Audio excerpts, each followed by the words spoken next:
Good evening, everyone. Just want to call the meeting to order for the Oxnard City Council for Thursday, April 30th, 2026. Madam Clerk, may we have the roll call and posting of the agenda, please? Councilmember Perallo. Here. Councilwoman Perez. Here. Councilwoman Rodriguez. Present. Councilmember Starr. Here. Mayor Pro Tem Teran. Here. Mayor MacArthur. Here. The agenda for this meeting was posted at the kiosk at City Hall, the Oxnard Public Library, the city administrative offices, and on the city's website on Thursday, April 16th. Thank you. Thank you, Madam Clerk. And I'm delighted to start with this appointment item first. This is Oxnard College's 50th anniversary presentation. And for that, I'd like to invite up Oxnard College President Cynthia Herrera to make the presentation. And this is a live presentation. Thank you, Chancellor. Thank you. Thank you so much. Before I get started, I'd like to introduce our Chancellor, Dr. Rick McLennan. Yeah. Would you like to come on up and say a couple words? Oh, thank you. I'll be very brief. Thank you. Yeah. Thanks for letting us have some time on your agenda this evening. It's wonderful. It's first time for me being in this space, actually. I don't know how that happened. I'm just about finishing my 4th year in this position, so obviously I should have been here sooner than today. We're really excited about what's happening at Oxnard College and throughout the Ventura County Community College District. Celebrating 50 years of service to the community is a pretty big deal.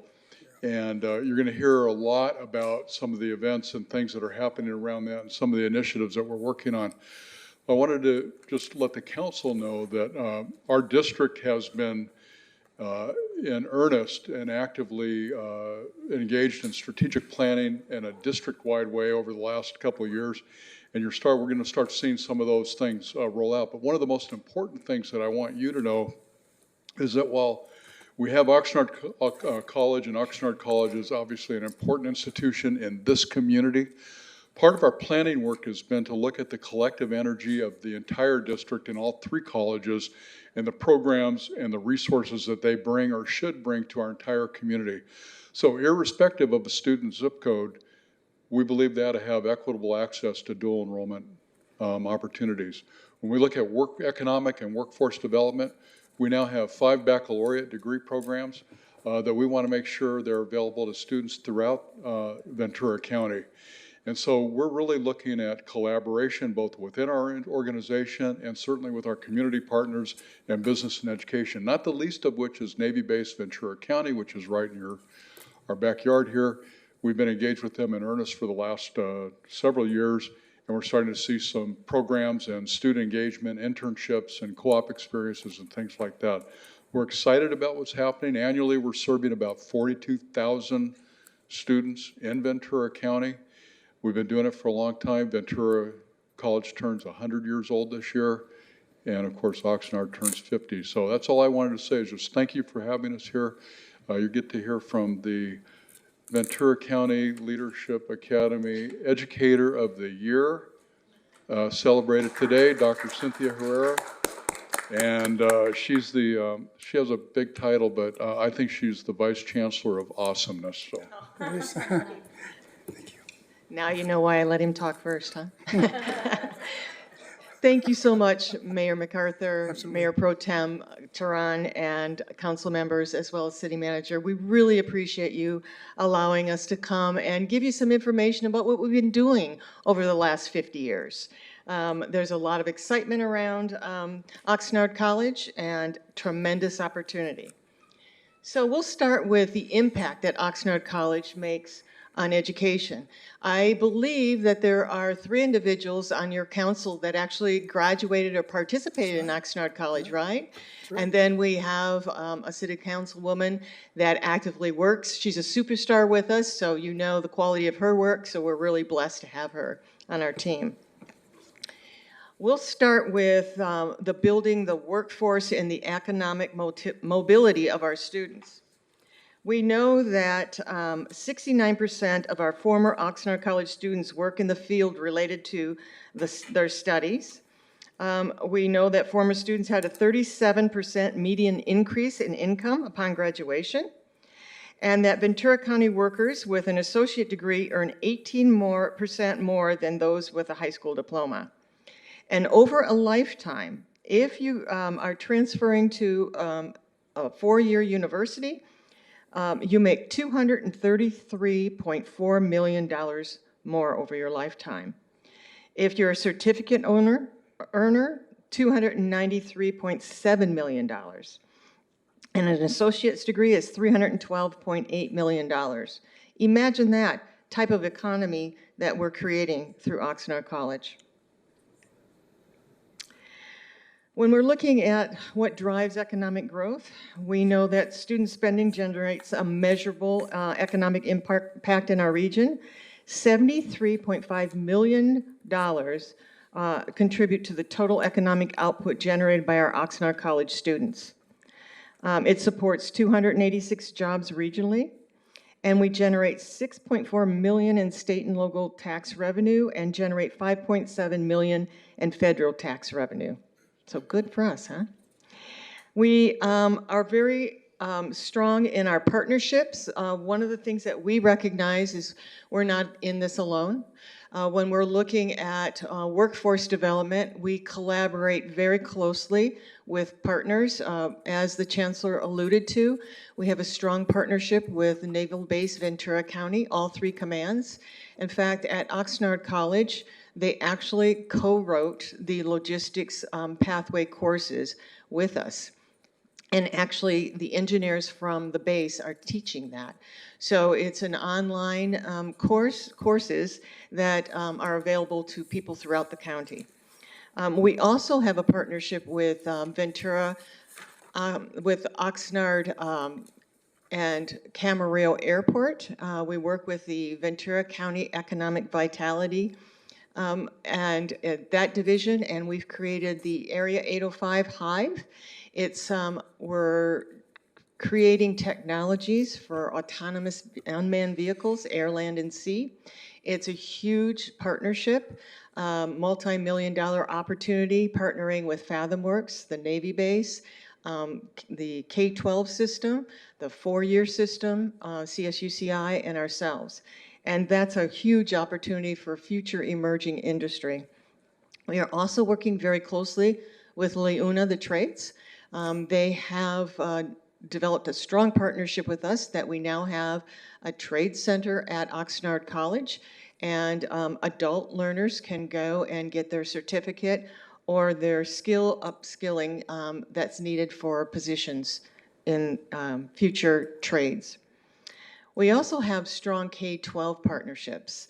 One of the things that we're working very closely on is we recognize that college readiness is enforced when we have dual enrollment, where high school students are able to get college credit in high school for free, no charge, and they can do it during the school day or after the school day, and that we refer to that as CCAP and non-CCAP. However, the important thing that we're doing is we're also partnering with CSUCI, Ventura County Community Foundation, ourselves, and the Ventura County Office of Education. And we are offering master's degree program pathways for high school teachers in math and English, because we know as we expand dual enrollment and college readiness, we're going to need more faculty to be able to teach college math and college English. And so that program is just kicking off in the fall, and that'll be an exciting opportunity for us to build the workforce within our own region. I forgot I should be moving these forward. We also partner with our foundation. We have the Oxnard College Foundation, which is a wonderful partner for us. They have offered 357 scholarships over this past year, totaling $273,000. And that's huge for our students who come from lower income families and can really be supported by this. They have also offered us $125,000 and invested in Oxnard College programs, such as opportunities in athletics. We have a lot of activities. I hope some of you were able to make it to our family festival that we had this past weekend. I believe we had several thousand individuals present, so it was a wonderful event. But those are the types of things that our foundation helps us with, in addition to the scholarships. They've also contributed to our Library and Learning Resource Center. We have a lot of parent and family orientations, and of course, our School of STEM. So I'm going to turn it over now to Dr. Josefa Baca, who is our Vice President, Acting Vice President of Academic Affairs. But before I do that, I want to recognize James Schulke, who is sitting over there to my far left.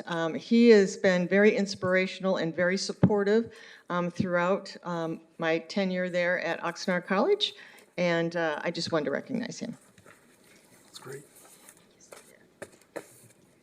Good evening. So I get the best part of this presentation where I'm going to talk to you about the demographics associated with our students, but it's the demographics that actually capture something that I think is even more prevalent and important that I want you all to know about our students at Oxnard College, and that's that they are resilient, that they are hardworking, that they are the kind of students that are going to show up in this data, and I'm going to show time and time again that each data point shows you a story of students who have a plan for the future, who are the future of Oxnard and Ventura County, but that it's through their hard work, determination, and dedication that we're watching their success stories. So with that, I want to tell you that we serve over 12,000 students, that you can see that we're in a state of growth, and that's one of the most beautiful stories of Oxnard generally, that we have a lot of young people, and that they are coming to Oxnard College. You can see that we have grown 9.45%. This is exciting for us, and it means that we are doing what we're trying to, what we've been trying to do for our community, and that's convey that there is an opportunity at Oxnard College, that the community college can offer upward trajectory. We think that this is proof that it's working. Additionally, we are what's called an HSI, or Hispanic Serving Institution. You can see that our demographics are veering about 71% Latino, and we are so proud that we are a Latino serving institution. I think that it says quite a bit when you see our demographics, and this story right here that it's telling us is that we have a lot of work to continue, but that we have a beautifully diverse student population that is currently studying at Oxnard College. Oh, what happened here? I think I went from, am I good? All right, thank you. So resiliency, hardworking. We have about over 10,000 students, and they're part-time students. So what are they doing with the other time? They're working. They're taking care of families. They're contributing to our economy. And I think that data point alone tells you the kind of students that we're serving. They're the kind of students who understand how to balance both. And I think that you'll see the trend across California with respect to community college students. We see more and more students working part-time, as well as going to school part-time. Some people would say, like, let's make them all just full-time students. I think that's one way to look at it, but I think the other way to look at it is this data point right here, this tells us what our students are capable of, right? And so many of you who maybe also went to community college, myself included, I also worked and I went to school, and I know that taught me a lot of grit.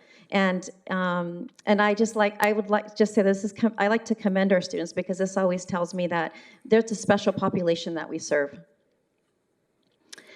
We're really excited about our PACE program, but also our ESL program. It's one of the highlights to our campus and to the service that we're offering the community. ESL in particular, we're partnering with our local grade schools where we're offering ESL courses on site, and we have seen a growth of 35% with these programs. And so a lot of people are engaging with our ESL program. It's one of also our connectors, right? Because when you provide these kinds of courses to the family, you'll see that oftentimes their children will come and see that they can come to Oxnard College. They themselves will come to Oxnard College, and it's one of the many ways that we're able to bring more of our population to the college. And so we're in a growth pattern, and you can see also here that our growth is continuing, that our dual enrollment headcount is increasing, that our PACE program is growing, and our ESL program is growing. So there's so many positive growth factors at Oxnard College, and we're really excited to see that.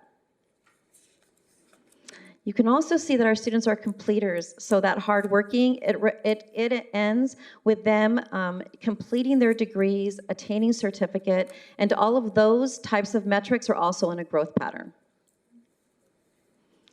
With that, I'm going to bring back Dr. Herrera, and she's going to talk to you a little bit more about the services that we offer at Oxnard College. Thank you, Dr. Baca. As I was talking about the foundation, I was remiss in acknowledging two individuals who have been very foundational to the success of what we're doing at Oxnard College. Councilwoman Rodriguez and City Manager Alan Nguyen have been foundation on our foundation board of directors for years, and really instrumental in making sure that our students are served. So thank you very, very much for that. We appreciate that. So as we're looking at our students, we want to make sure that we have really wonderful wraparound services so that they are successful and we meet their needs. And we have a CalWorks program, we have the EAC program, the EOPS, and Rising Scholars. In addition, we have financial opportunities for our students. We have served 7,383 students, and we distributed $32,189,371 in the fiscal year of 24-25. And so this distribution really helps our students stay in school and be provided with the necessities needed to do that, because many of our students are working parents, they have children, that they have opportunities that they are distracted by, and so this really helps them stay focused. And we have this wonderful bachelor's degree program in dental hygiene, which launched in fall of 2025. It's a provisionally approved program in applied advocacy and organizing. We have been approved for that bachelor's degree program, and we are underway with the planning process. And then, of course, we're working with transfer institutions. And our favorite is CSUCI because they are local, and our students can stay local, continue on with their family work, and then also enjoy the luxuries of living in our county. And we have 36 transfer programs, and our top 5 transfer degrees are business administration, biology, psychology, anthropology, and elementary teacher education. As we know, there's a strong need for elementary education teachers, and so we're glad to be participating in building that workforce.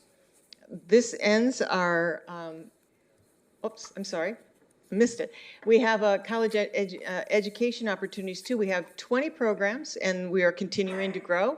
Our top 5 career education programs are business management, early childhood studies, dental hygiene, computer networking, information technology, and culinary arts. I don't know if any of you have had the opportunity to eat our bistro on Thursday nights. It's a wonderful dining experience, and it's our students that serve and prepare the food from beginning to end.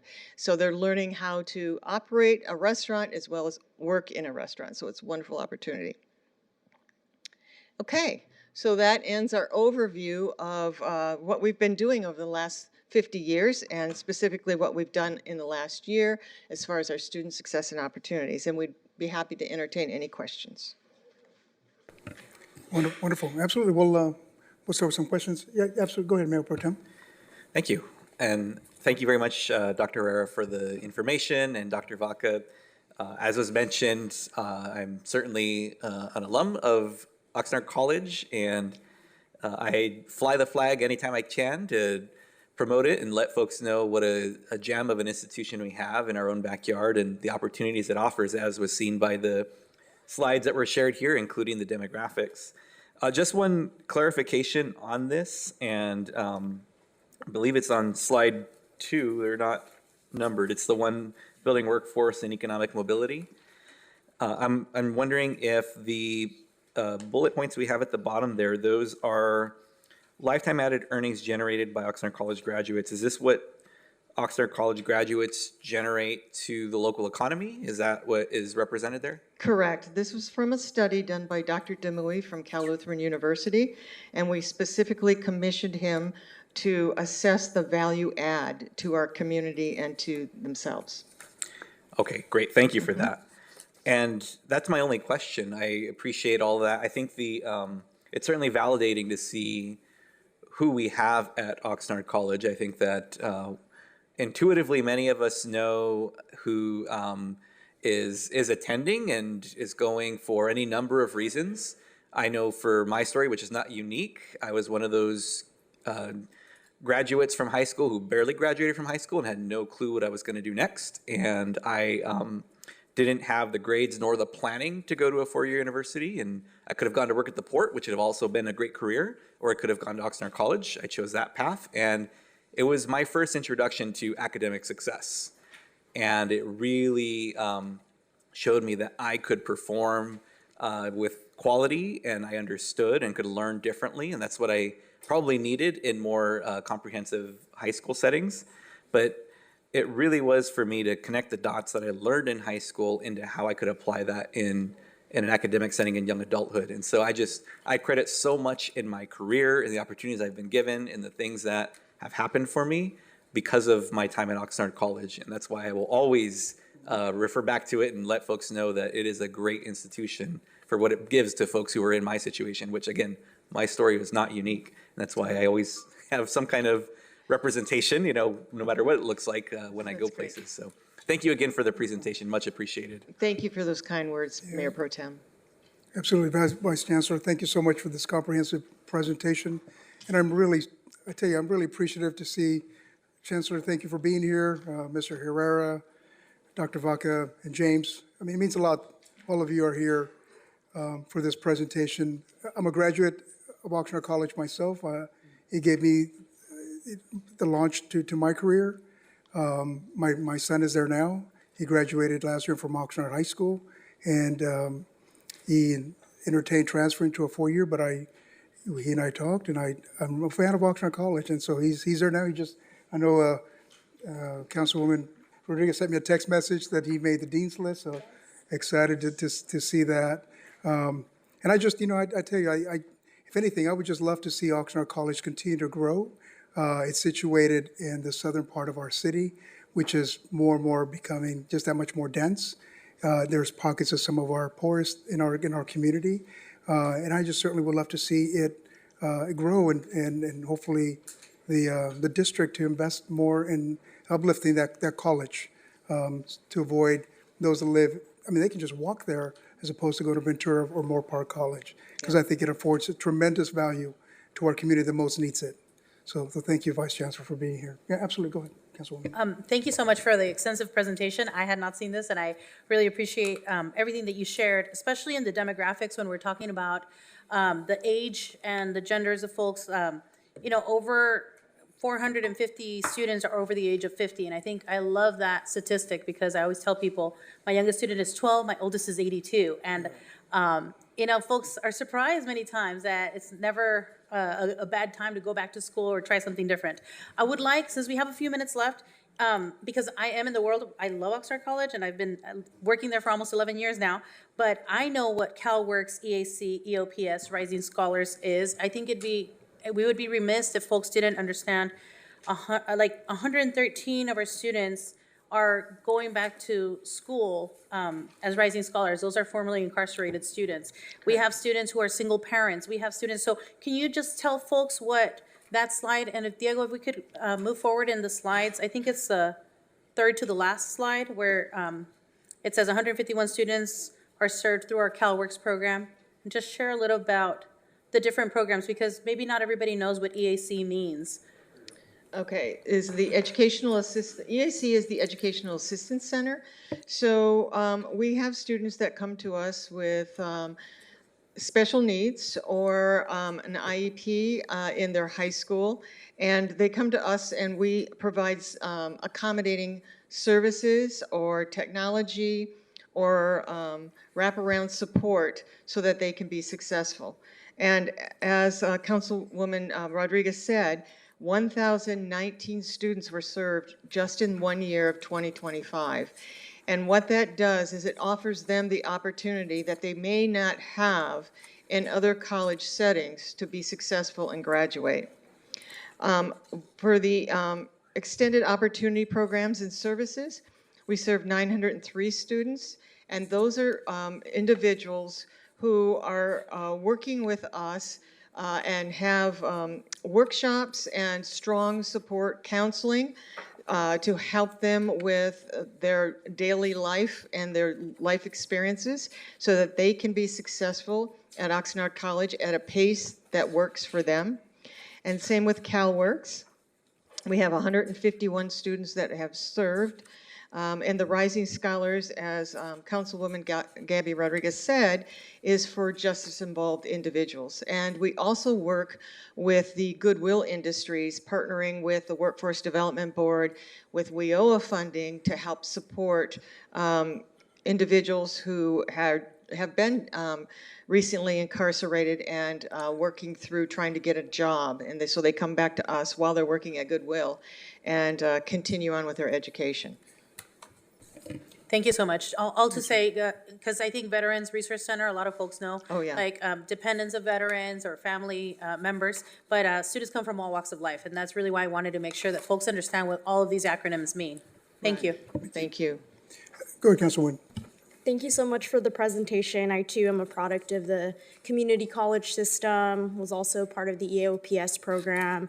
My counselors were Robert Chaparro and Tim Sewell, so they definitely planted a seed in me to continue the work and give back. And I think one of the things that I often think about is something that I struggled in the education system, at least, or my time there, was trying to find a job after I graduated. Oftentimes, there are particular skill sets that are required, and as mentioned, a lot of us did have to work multiple jobs as we're kind of navigating the education system. And just curious, I know you appreciated the highlight with the partnership with the trades and local union pathways, and just curious if there's, if in your opinion, there's more work to be done to make sure that as folks are transitioning out of the education system, that they are prepared and have the skills needed to be able to apply and be successful in getting jobs here locally. Thank you for asking that question, Councilwoman. We have a career center also on our college campus, and the career center helps foster that connection, that bridge to employers.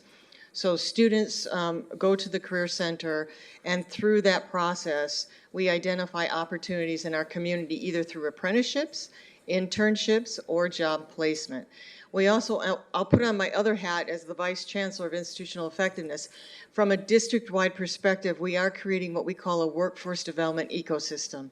And that ecosystem is partnering with all of our nonprofits, our educational 4-year and 2-year and our 12-year partners, all the businesses, and our elected officials in our governing bodies to try to create a cohesive approach within our county for that partnering with our employers. So we're in the process of refining that system from a district-wide perspective. At Oxnard College, we have a career center, and we also have advisory boards for each one of the career education pathways that business partners participate in and give us feedback and help us with that process. Great, thank you so much. Any other comments? Yeah, go ahead, Councilman. Thank you very much for the comments and the presentation. I want to thank Councilmember Rodriguez for asking the questions to draw out more information for the public. I would just have a question on the second to the last slide. You mentioned the culinary arts Thursday night. You have an opportunity. People may rebroadcast this, watch it, and wonder a little more about that. Can you tell people how the public could take advantage of it? Sure. Possibly improve the, your standing with the students and everything? Sure. We have a we're getting near now to the end of the semester. So because these are students who will be graduating, I think we have 2 more dinners left.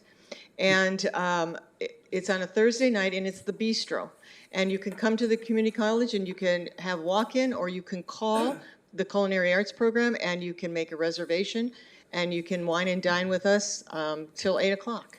Thank you very much. Years ago, the Culinary Arts Program that was there at the time, I partook of it with some residents in the neighborhood from that area and from the north end, and we were very impressed, and then appreciate that it's back in business. Thank you.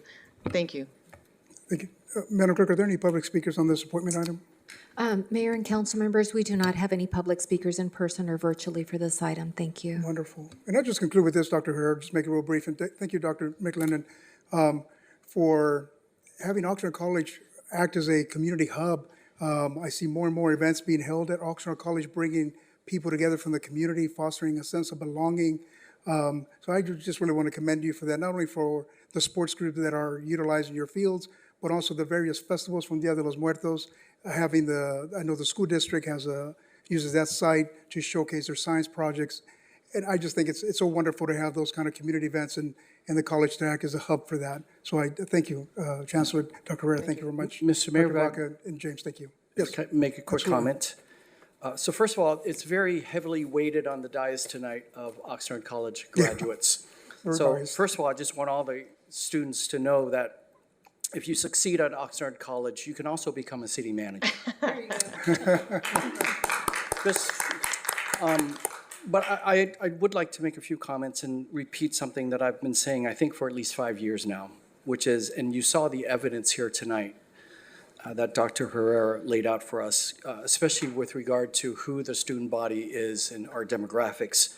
I've been saying this for 5 years, that of all the civic institutions in this community during this time of our history, you have City Hall, you have all the school districts, you have the hospital, you have the nonprofits, and on and on. And again, you can see it in the student body, for this time and perhaps for a few generations to come, I believe that Oxnard College is the most significant and important civic institution for the Oxnard community. And that's one of the reasons I serve on the board of directors for the Oxnard College Foundation. And I'm just grateful that everyone is trying to work and support and help the college and have all the collaborations. But the better our community does at Oxnard College, the better our community does as a whole. And it is, again, of all the civic institutions, this one is the most significant, the most important, and we should all rally to support them. Thank you. Absolutely, thank you. And just one last thing, Dr. Herrera. This last week, several of us were in Washington, D.C., and one of the key points was to advocate for the partnership to continue to be strengthened between the college, Oxnard College specifically, with its relationship to the Port of Hueneme and the Naval Base, to strengthen that. So there were 10 of us that were there advocating for that strength. Just want to share that with you. And I was remiss. The Port of Hueneme has offered Oxnard College $250,000 in scholarship awarding for our students related to the logistics and the electrification of vehicles for their new charging station that'll be off Rice Road. So that strong partnership has already proven very successful, and we are very appreciative of the Port of Hueneme. So are we. Thank you. Thank you, Mr. Herrera. Thank you very much, Thank you. Vice Chancellor. Thank you. Thank you so much for your support and your time. We really Absolutely. appreciate it. Thank you.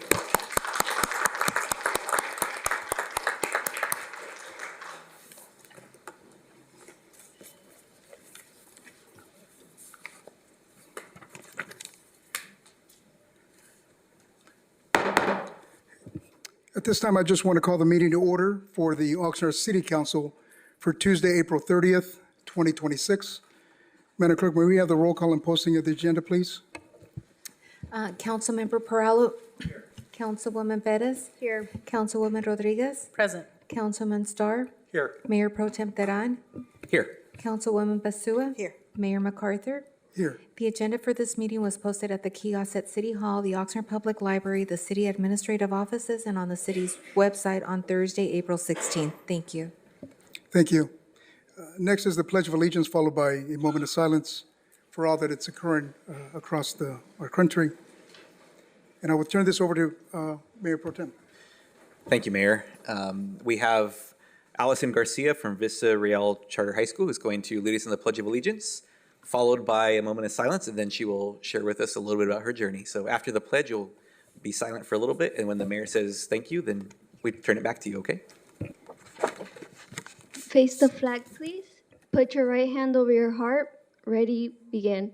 I pledge allegiance to the flag of the United States of America and to the republic for which it stands, one nation, under God, indivisible, with liberty and justice for all.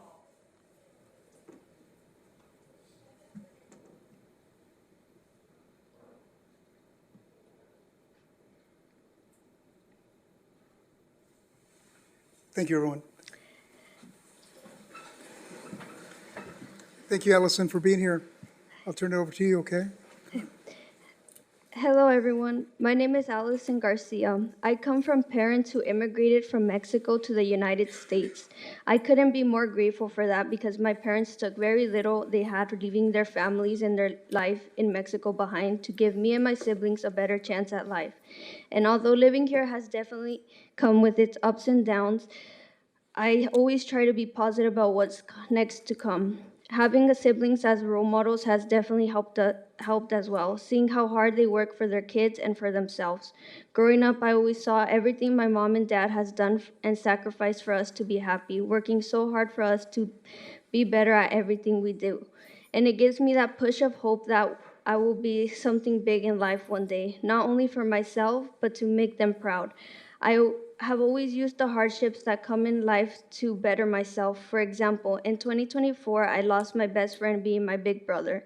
He was shot and passed away a few hours later at the Ventura Hospital at the age of 17. It was one of the most hardest things I had to overcome. But instead of bringing myself down, I used this to lift me up. My brother always wanted me to do the best I could do in school, and at that time I wasn't. And my teacher could be a testimony of that.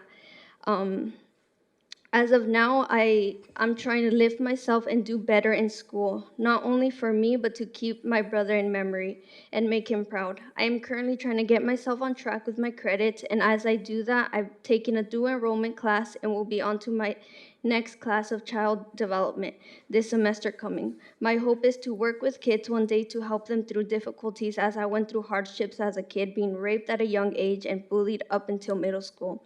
I can definitely say I've overcame that. I don't see myself as a little girl who was always afraid. I am now able to speak for myself, laugh with anyone, and talk to anyone to make everybody feel welcomed. I hope to one day be successful so that I can donate to anyone who needs it, because my goal in life isn't to just have everything I could ever dream of. It's that I could help the community that has helped me so much. I hope to make a bigger impact in our community. As for now, I'm slowly making an impact in my church, guiding and leading young girls to a better relationship with God. I am proud to say I've made so many friendships and relationships because of that. As well, I serve with the kids in my ministry during service, and I'm able to say I grew such a big love towards all of them, which makes me so happy because I am able to give them a love that they might have never received from their family. And although all of this comes with difficulties, like being unmotivated one day and then another feeling like I can't do it. But I've learned that no matter how I feel, I have to keep pushing to get where I want to be. And every day I will keep going till I reach where I want to be. And I'm so grateful for the school I was placed in because they gave me such motivation and encouragement to keep going no matter what. Thank you guys for this time you've given me to speak on my journey for so far. I hope that one day you guys will be able to see that I really did make it.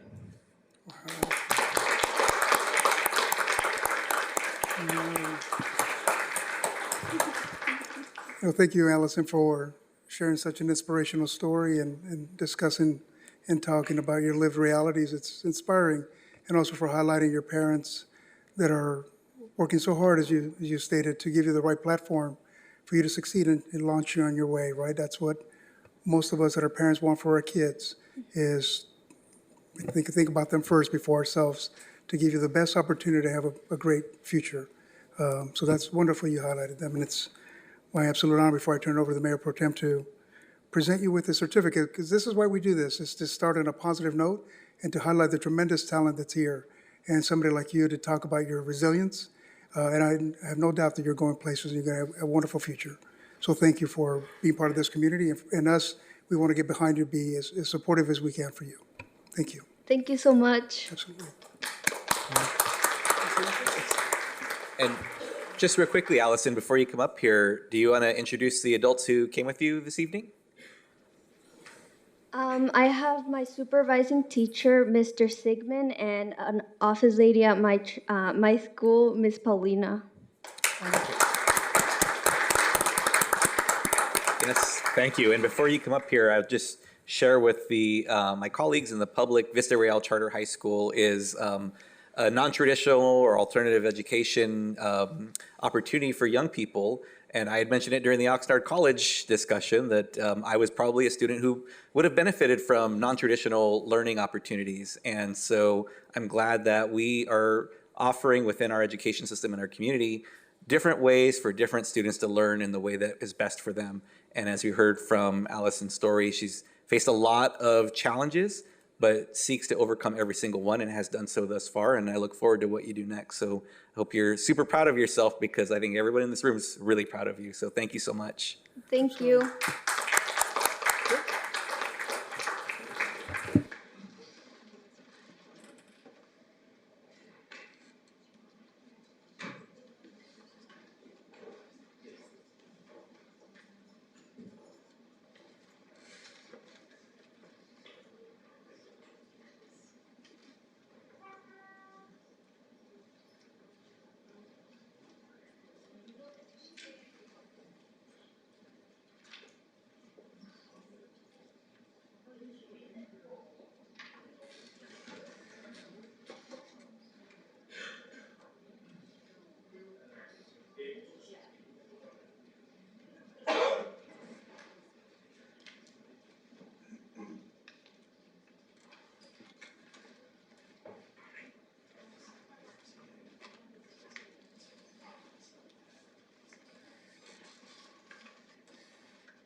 Thank you again, Allison. Thank you.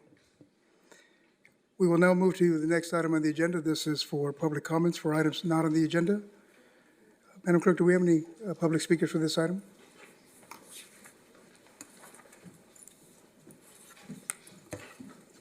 If we can take the virtual speaker first. Okay. And we'll go to a virtual speaker that's been on hold. We'll start with that. Virtual speaker, if you can press *6 to unmute, and you have 3 minutes starting now. Hi, this is Eric Andrus. Would you please play my video?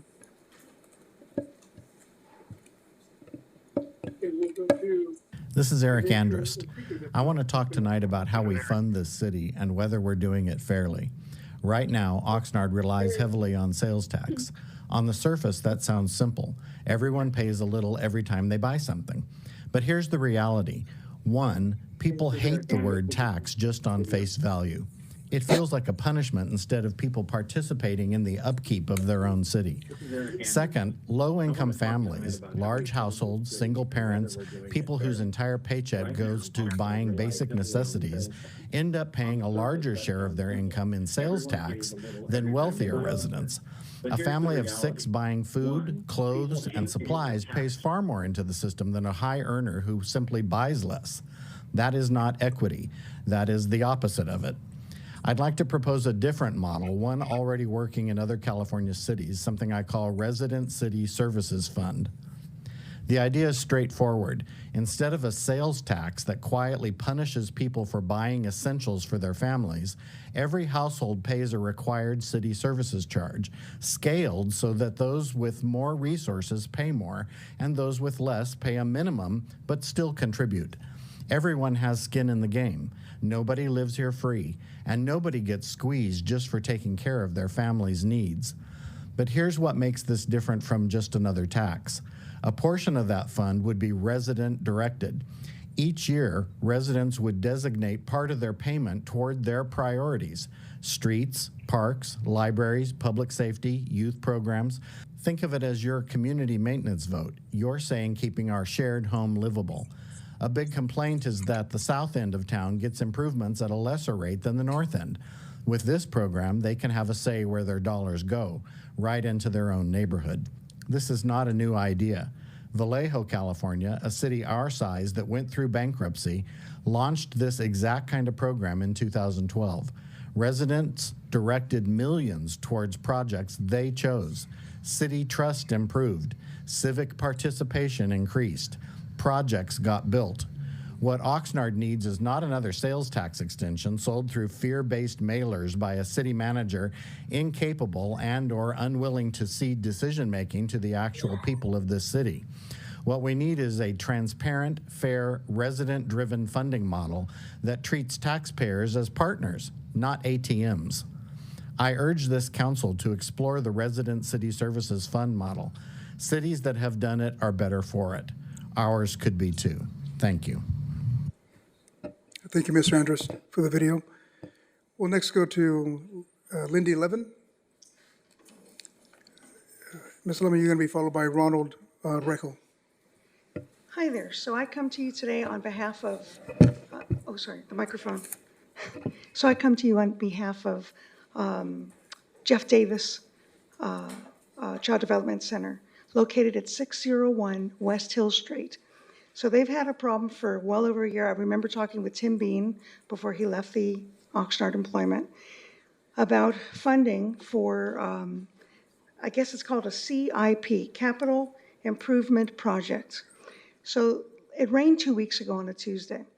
The water, apparently, according to Ray Trevino, there's no gutters, but there's needing to have construction. It's $5 million. It would be like a mile worth of construction. But there's no funding, and they're saying next fiscal, I can't even say it, fiscal year. But so the project, it's just so dangerous. The parents are carrying their children on their shoulders, and the water's muddy. And if a child falls, they got a delivery from Vaughn's 2 weeks ago as well on that Tuesday. The car that delivered the food had to drive up on the curb. So they couldn't get the food out of the car because the water was so bad. It didn't rain that hard, but the problem is it's been let go for so long. So before something happens, if somebody gets hurt or falls or hits their head or whatever, it could be a lot more than $5 million in a lawsuit. And Oxnard is fully liable. So there you go. So I have two friends that work for the school, and they tell me about the situation, and I think this is ridiculous. And it's gone on well too long. And it's in Ms. Rodriguez's jurisdiction there in your district. And I know you're going to have a meet and greet on Saturday, I think it is, so I guess we'll speak a little bit more. But anyways, it's a precarious situation that needs immediate attention, not being like a ping pong ball for everyone I've talked to. So I spoke to your city engineer. I didn't speak to him, actually he left a message. But it sounded like he just was going to kick the can down the road, hence my being here tonight. I think it's just too important to ignore. It's really precarious. All righty, so that's it. Thank you. Thank you. Thank you, Ms. Levin. Thank you. Thanks, Ronald.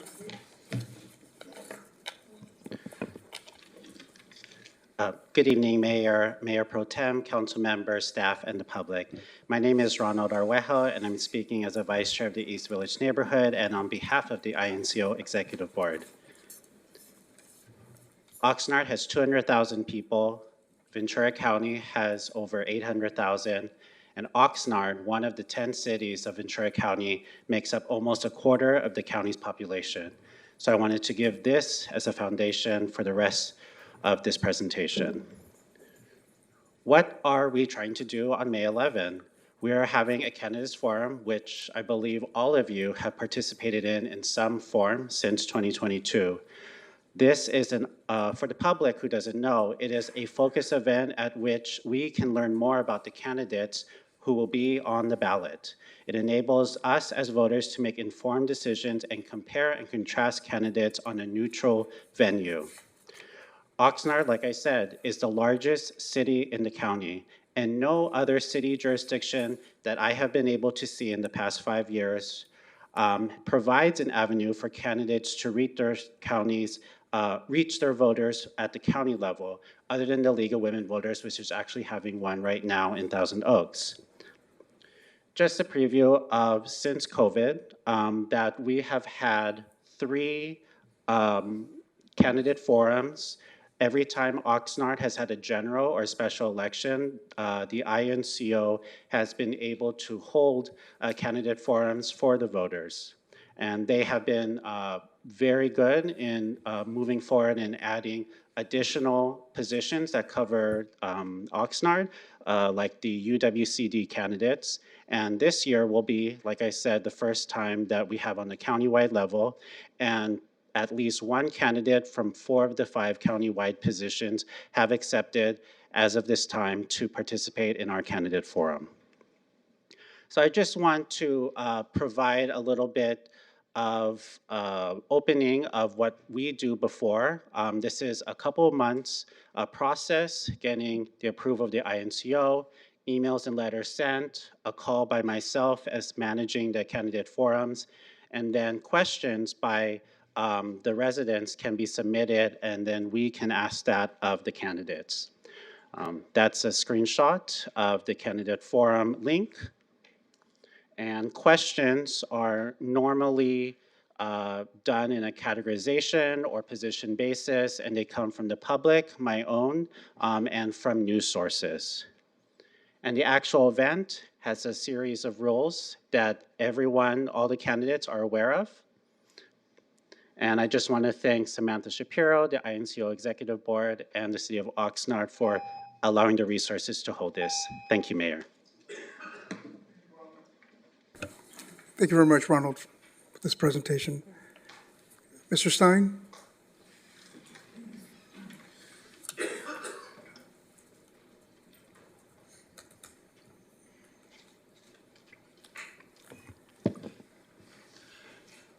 Good evening, Mr. Mayor, Good evening. members of City Council, the audience, and people at large. I've been a resident of this city since 1982 or thereabouts. I've been active in the neighborhoods for 92, probably 90. I first ran for public office in 1992. I've been running for public office for many, many years. I cannot run anymore, I can only walk. I apologize for that. The issue I have right now is the fact that I make public record requests for information. For example, I asked for a public record request to see all the surveys done for this evening's discussion. Only 1 survey was released out of 3. That doesn't seem to be, the city does not seem to be willing to comply with the Public Records Act. Many times I talk about issues, they seem to be ignored. Now, tonight's agenda item talks about items that's going to have no fiscal impact, but I'll be talking about later on in the night. So how can you have a budget and budget plans and priorities if it's not going to impact the budget? I mean, is the city manager just going to listen to you and say, I'm going to do my own thing? That's the impression I'm getting. That's the impression I get from staff. Our parking structure, the elevators have been broken for over 2 years. Has it been fixed? No. We have water facilities where we can save water. We spend $24 million a year on infrastructure for water. We've not built the wells that would cost us $10 to $20 million one time. College Park has a pool that the city manager promised would be built by 2026. Promises are empty because promises are not legal, cannot be legally, has no legal value. A political promise has no value. It's only one's word. College Park, we spent money buying, well, people bought homes in College Park. And when developers come in there, the developers paid the city fees to impact certain structures. In this particular case, a park and a fire station. Money was spent by the developers to the city. And the developers got reimbursed when they bought the homes. The city got the money, but we had no park. They had no park since 1992. That's when INCF that's when the plan got developed. So anyways, the homes got built. The fire station was not built. The fire station was supposed to build a 50% build out. The city got paid for the fire station, but the fire station wasn't built. The city was paid for the park was not built. What else is the city doing, spending money with without the authorization of the actual approvals. Thank you very much for your time. Absolutely. Thank you, Mr. Stein. Madam Clerk, does that conclude the speaker portion? Mayor and council members, yes, that concludes our speakers in person and virtually for items not on the agenda. Thank you. Thank you. We will move to the next item on the agenda. This is item I. This is a report from the, I'm sorry, it's item H. Forgive me, I was jumping over our city manager's report. I'll turn it over to you, Alex. Thank you. I concur. Let's jump over it.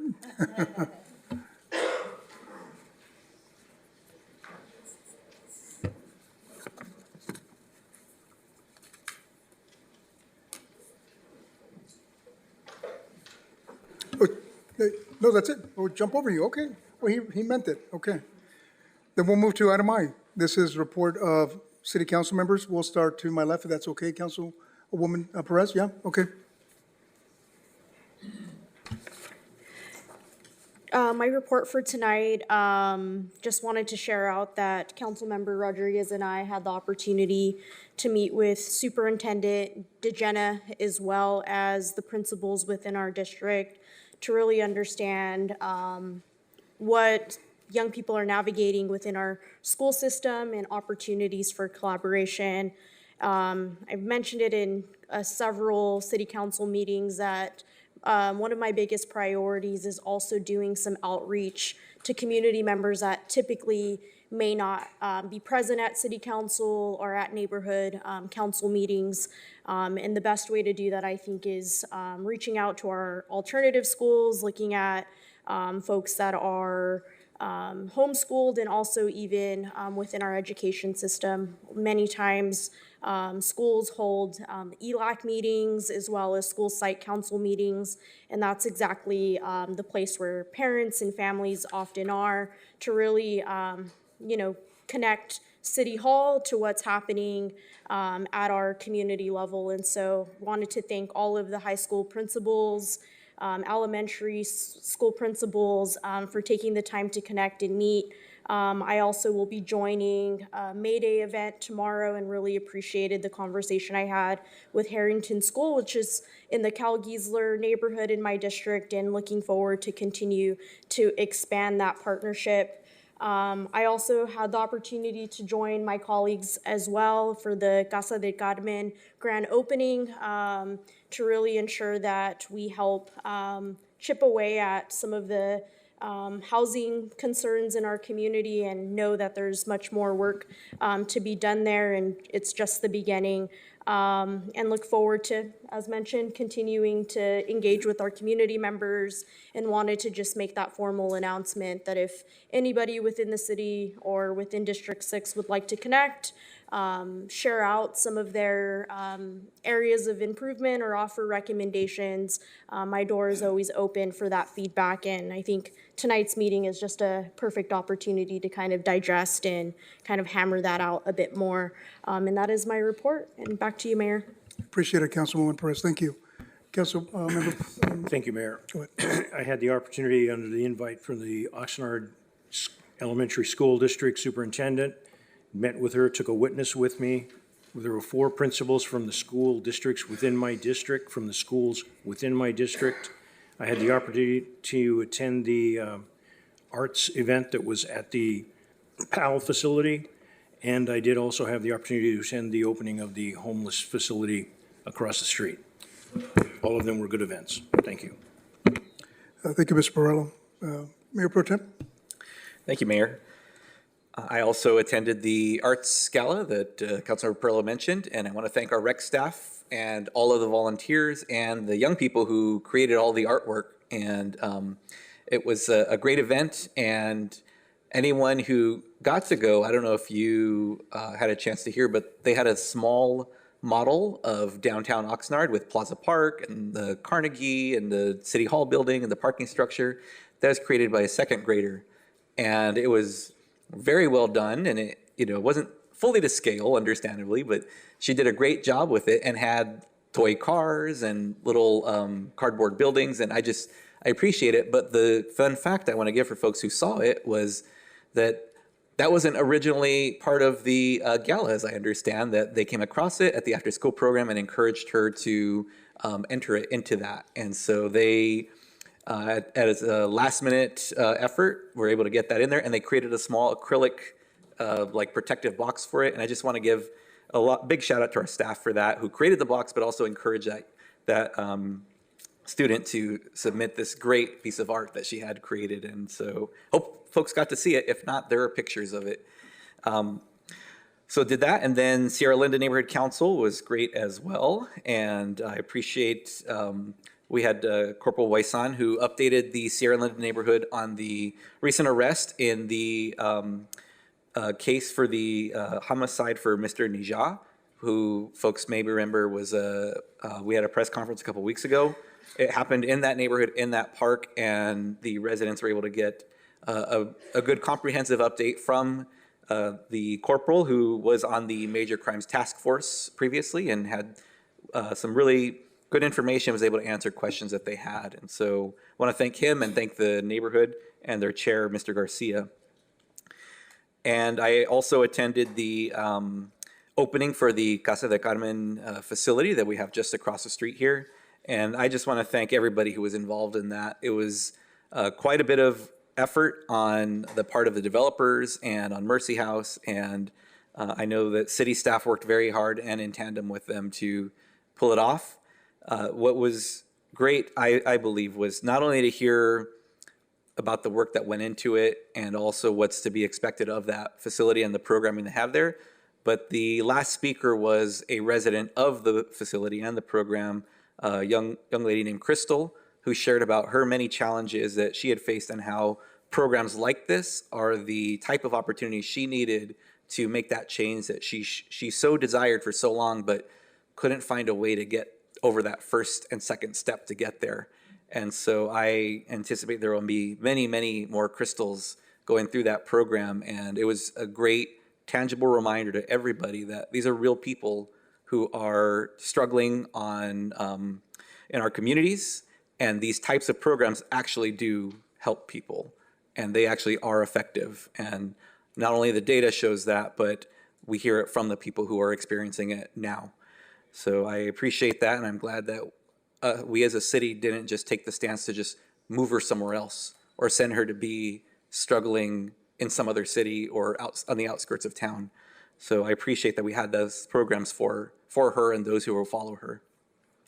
And lastly, I did also get a chance to meet with Dr. DeJenna and the three principals who have schools in the Oxnard School District and District 2, and I want to thank all of them for taking the time to do so. And we had a good conversation about the many challenges that our students and families face and that our educators who work with them directly have to navigate as well, and where they as a school district and the city as the local government entity, where we have overlap in goals and interests and how we can move forward on that. So those are my updates. Thank you, Mayor.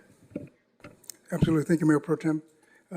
Councilwoman Basua, thank you. I have a few updates. I also attended the grand opening of Casa del Carmen. That was, for me, very exciting because it's been years and years and a lot of work from staff. So I want to congratulate everybody that was a part of that. I will be meeting with Ms. DeJenna and her staff tomorrow morning, so I'll report on that next time. But finally, I had reported that there is a semi-professional women's team here in Oxnard, and they're going to debut on Sunday at 6 p.m. at Del Sol. So if somebody wants to come out and support our local team, please do so. And that's my report. Thank you, Councilwoman. Go ahead, Mr. Storer. Yep. So I attended the La Colonia Neighborhood Council meeting recently, and I just want to say that the presentation there was a great presentation made by our traffic engineer, Miguel Guillen. I think he's a superstar. Very well received by the residents attending. I'm hoping that he'll be able to give similar presentations to other neighborhood councils as well. There were some residents that did ask me to bring up some concerns here that they had. They are definitely concerned about a recent uptick in crime. There's issues with double parking and folks parking, blocking driveways, and there's an issue on Cooper Street where we have some signs that limit parking. It's like, I think they're green-colored curbs, but those time limits apparently are not being respected or enforced. So the residents were telling me that they would like to see more patrols in the area. Maybe we can address that, knock some of these behaviors down a little bit.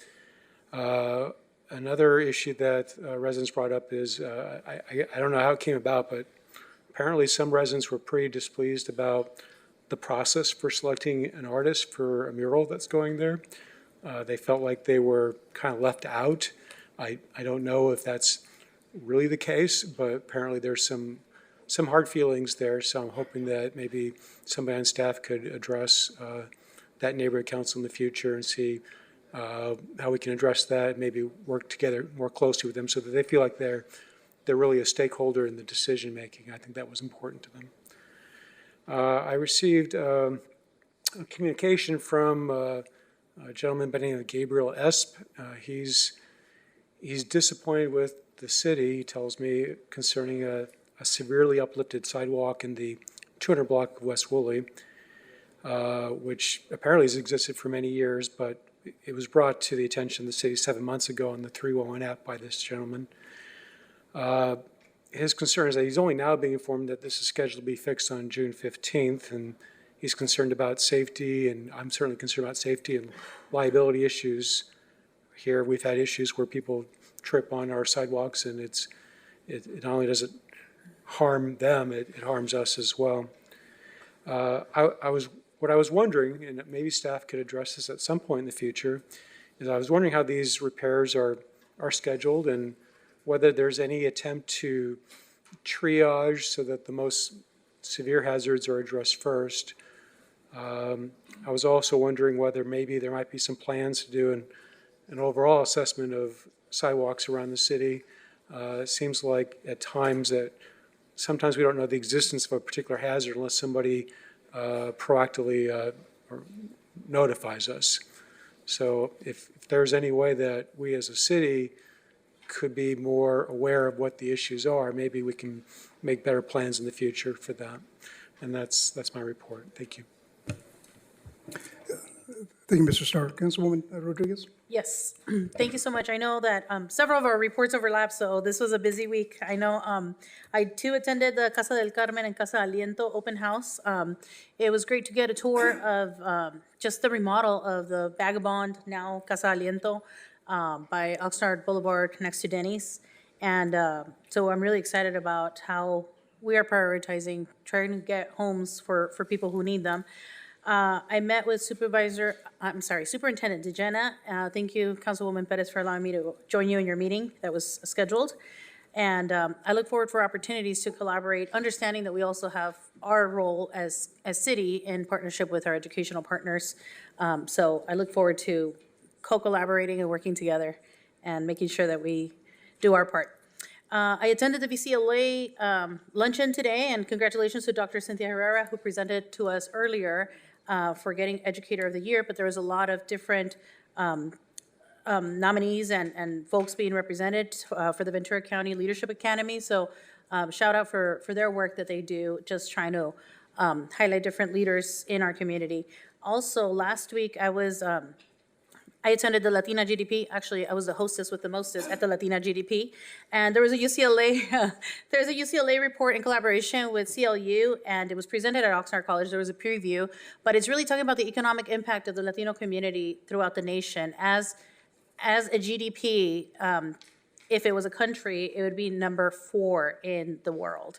So it's talking a lot about the investments that we do in our kids early on, and there's a lot of good information. The report will actually be released on May 5th, but I just thought that was a very impactful statistic that I didn't know about.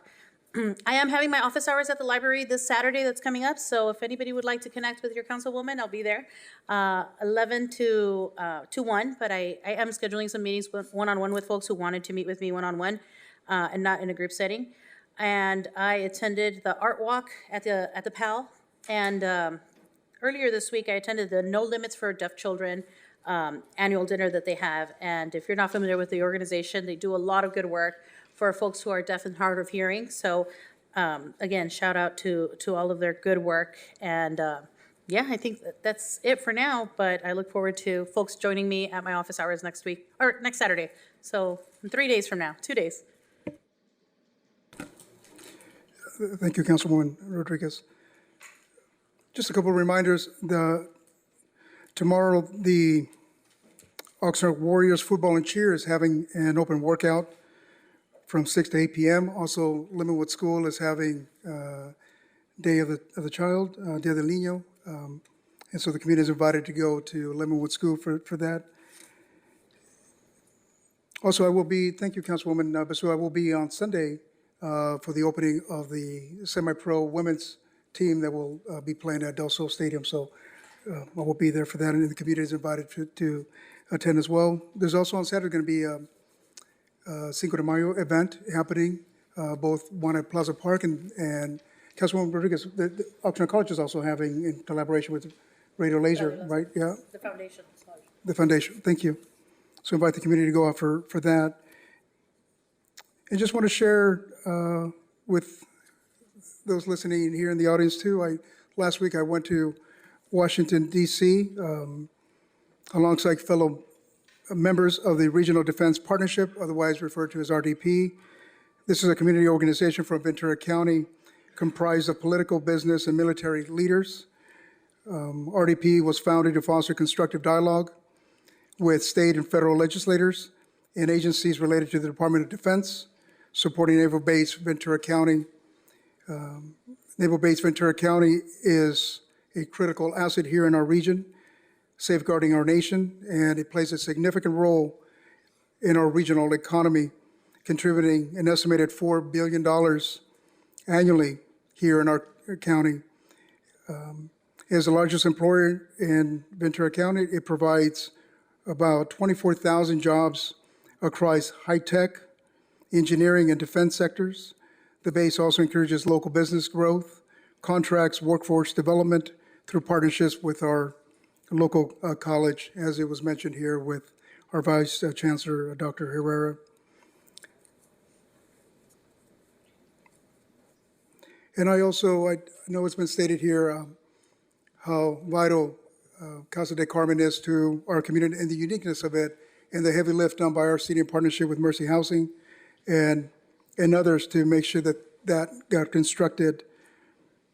It offers 55 units of permanent supportive housing, including one manager's unit situated atop a 110-bed emergency shelter operated by Mercy House. It's right here at 241 West 2nd Street. The shelter is also known as a navigation center and has succeeded the previous shelter located on South K Street.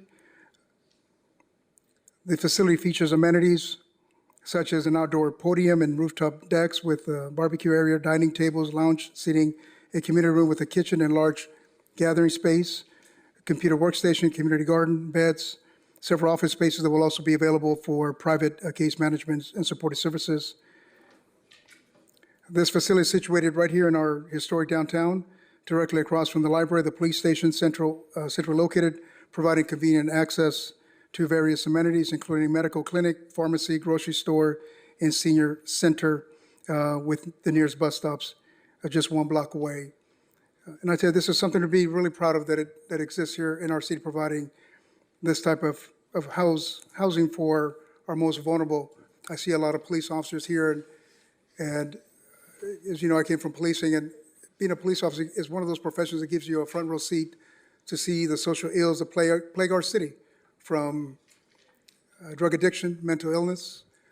Here at the shelter, at the Navigation Center, I saw those whom I've arrested, those whom I had 5150 at some point, those who were students when I was a police officer at Oxnard High School, those that I went to high school with at Channels High School.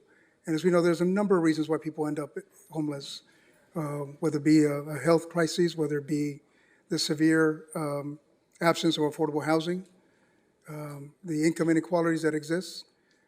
But I tell you, I think it's upon leaders to look at those in those situations with heart and compassion. I tell you, when I was in the police department, opening the front door and seeing somebody asleep right outside our door. It breaks your heart because no human being should live in those conditions.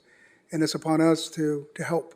And much like the Mayor Pro Tem mentioned, Crystal Montano, who gave just an inspiring account of her lived realities and what it means to her to have a lifeline in having a house, right, with the dignity, and to be able to then care for her children that were living with her in her car. So I'm just so proud that Oxnard is leading that effort in our county to provide a decent place to live for our most vulnerable in our community. So I commend our city leadership working in collaboration with others to make this thing happen. And with that, I conclude. I know there's a number of people here. Yes, go ahead, Mayor Pro Tem. I'm sorry, go ahead, Mr. Parlo. Absolutely. Yeah, absolutely. Go ahead. I have one question from comments that have come up, but I would also like to compliment you on your concerns about your addressing about the homeless shelter. If anyone gets to watch a presentation of that, the head of Mercy Housing made the compliment to the city of Oxnard that most agencies move these facilities to the very edge, the borders of a community. Ours is in the center of town. He gave us a lot of credit for that sticking up, and the management of the city fighting to get that. The question that I have, Mayor, is we've stated we're going to have a semi-pro soccer team Sunday. Is there admission? If people are watching this, if they go, is there an admission charge? No. And just so they would know. Oh, yeah, thank you for that question. No, there's no admission fees. Thank you very much. And that's it. I'm glad you brought that up. Just to conclude, I also had the opportunity to go down to the Dignity Health Sports Park down in Carson and met up with Mayor Davis Holmes from Carson, who I'd gotten to know fairly well, as well as the Councilwoman Rojas up there. And it was for the unveiling of Kobe Jones' statue. Those that, like me, I know the Councilwoman Basua is too. I'm just a big fan of soccer, so it was wonderful to go up there. And I'll tell you, to my surprise, when they announced the dignitaries, I wasn't expecting that, but they made an announcement that I was there. And I only share that with you because the applause that rung out, not for me, but when they said Oxnard, because many of us know here that Oxnard has, we are a sports house, particularly when it comes to soccer. So many of those fans that were in attendance there to see Kobe Jones and the unveiling of his statue were from Oxnard and from this region. So it just made me so proud to be there. And Kobe Jones has done so much for the development of youth in our community. So it was my honor to be there supporting the unveiling of his statue. Now he's the third one along Landon Donovan, David Beckham, to receive a statue at the Galaxy. So thank you very much for that. And now we'll move to the next item on the agenda. And this is from the City Manager's Department. We're going to move straight to that. Subject is setting and adopting the City Council's 2026 through 2030 five-year priorities. The recommendation is that the City Council set and adopt its 2026 through 2030 five-year priorities. And I will turn it over to our City Manager, Alex Nguyen. Go ahead. Thank you, Mr. Mayor. If I may introduce this and then turn it right back over to you. So let me start with something that I'm probably going to have to repeat several times this evening. This is a public policy session to set the city's priorities. This is not a budget session. That will happen in a little more than a month, and it happens in Oxnard every year. So again, this is a public policy session to set the city's priorities for a five-year window, but it is not a budget session. So we will not be talking about dollars and numbers and all that. I understand why people would think that we have to do that, but it's actually not a budget session. Now, cities across, certainly California, but I'm going to guess that across the country do this every frame of time. Some cities do it 3 years and we do it 5. What it does is it provides the city council, but also requires the city council to align their public policy as best as possible to reflect the broader community's needs. And this public policy document then informs us, all of us, each time we do have a budget session, and again, in Oxnard, it's each year, and it provides for me and the administration a clear roadmap. There are, like in all communities, and this I can almost guarantee in all communities across this entire country, there are many, many urgent needs. There are many things that are considered important, and there are lots of things that people want and desire. I think that's just the way it goes across the land. What the council's job, what your job is to weigh and balance that as rationally and as fairly as you can, because there are competing interests. While across our community and the different areas and the different neighborhoods, there are many commonalities, but there are also some differences in what people need and want and sense is urgent. But it's on the elected officials here to weigh and balance and make those choices. So the list is long, right? If you just think about all the things that we know we have to have, some of these are obvious because they have to do with safety. Some are required by the rules set upon by the state or the federal government. Some of those things we refer to as unfunded mandates. They just set rules and all cities and counties have to comply one way or the other. And then, again, many that we would just like to have, what I would consider things that are more aspirational. So that, however you line that list up, it's a very long list. And it is always more than any community can achieve in 1 year or one window of several years. And that's why you have to choose and you have to prioritize. It's on you to determine what ends up ultimately at the top of the list, knowing that there are many things that will not make it onto the list. Again, and that's for this particular window of the next 5 years. And that requires for all of you to have to reach a certain level of abstraction, right? So we're not going to go into nitty-gritty microcosm detail here. Public policy priorities require a certain level of abstraction. So, for example, if we determine, which would make sense to me, that firefighting services is a priority, that's what you determine. This is not the time to get into, well, does that mean 3 fire trucks and 5 firefighters or 5 fire trucks and 2 robots? So we're not getting at that level tonight. It does require some abstraction.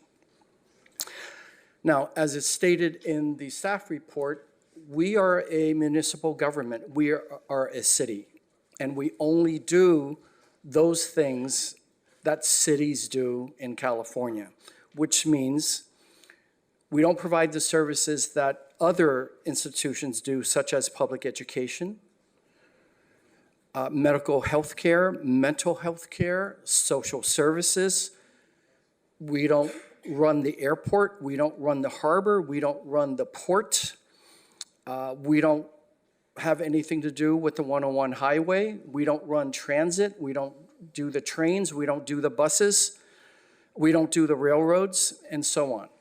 So it's municipal responsibilities as vast as they feel to us who work for the city. They also have 4 corners and a box.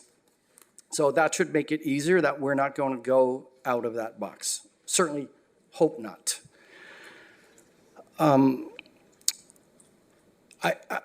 I say this example in jest, but I think it makes the exclamation mark. We hope that you don't tell us that you want us to establish a municipal ostrich farm. Now, I raise that because there is an ostrich farm north of us, but it's privately run. So again, the 5-year priorities is not about this very next budget or any single budget. This is a public policy document. It is important, though, as we look to the next period, because I know in addition to all the things that we know that we must do, that we need to do, and that are important, I know there are always things we also want to do. So keep in mind, Measure O is expiring in a couple years, and so your priorities need to be consistent and realistic. Now, a few closing comments before I hand it back to you, Mr. Mayor. But even after we get through tonight, it doesn't actually mean everything is written in stone. And I think we all learned this lesson not long ago with the COVID-19 pandemic, because we had established priorities before that. So those are the kinds of things that you cannot plan for. So understand that the world outside of City Hall is not static. It doesn't just freeze and get out of the way once City Hall sets priorities so that we can do everything exactly as we wish. The world around us is constantly changing, be it social, economic, or political. So not only did we have the pandemic, we had the ensuing, thankfully, brief recession, we also experienced the Weather Service categorized it as a once in a 10,000 year rain flood here in Oxnard, a 1 in a 10,000 year incident that we had to deal with. So we do our best to establish a public policy roadmap, but understand the world can sometimes interfere with that, which means things can be either deterred or deferred. So just keep that in mind. But once again, this is a public policy session. This is not a budgeting session.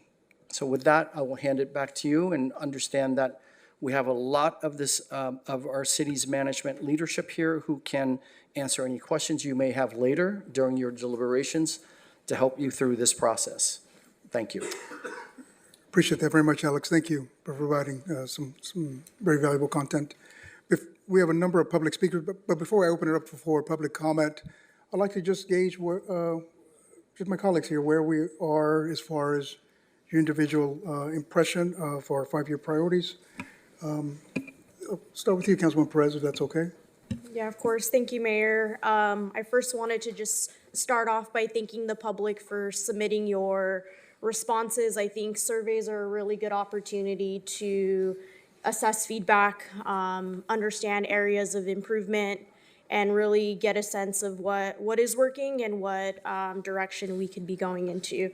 I think I'll be speaking more as one of the South Oxnard representatives. I often look at, I've read every item that has been submitted for the survey responses, and I think of it as more of what is the biggest trend that I see as a representative for my district. And one thing that is quoted in the survey response that I take very seriously is the need to clean up, however that individuals define cleaning up South Oxnard. But I think more so what I take from that is making sure that South Oxnard is seen, resources continue to come to South Oxnard, and that voices in South Oxnard are not overlooked. And so that's kind of the way that I interpret some of the common themes that I've seen around the need to clean up South Oxnard. I did want to highlight maybe some higher level points, not just from what I've seen, as trends in the survey, but also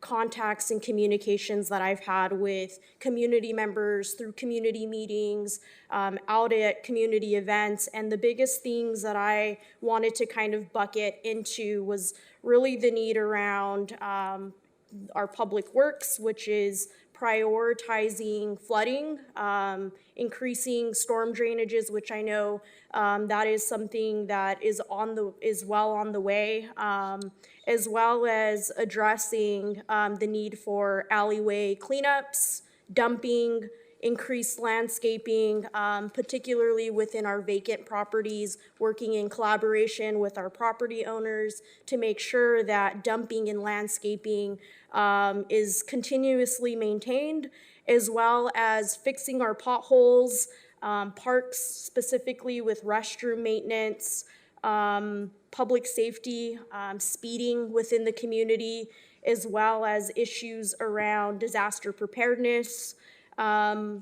One that I want to kind of tie into is parking, but also with the notion and awareness to the public that I often see the issue of parking as an issue of affordability, of housing conditions in our community, and making sure that we understand that oftentimes multi-generational families are living in these households, thus creating the issues around parking. And so really kind of wanting to share an overview of what I've digested and seen as some of the patterns, as well as the need for business rehabilitation and investing in programs, particularly around the Saviors and Oxnard Boulevard corridor.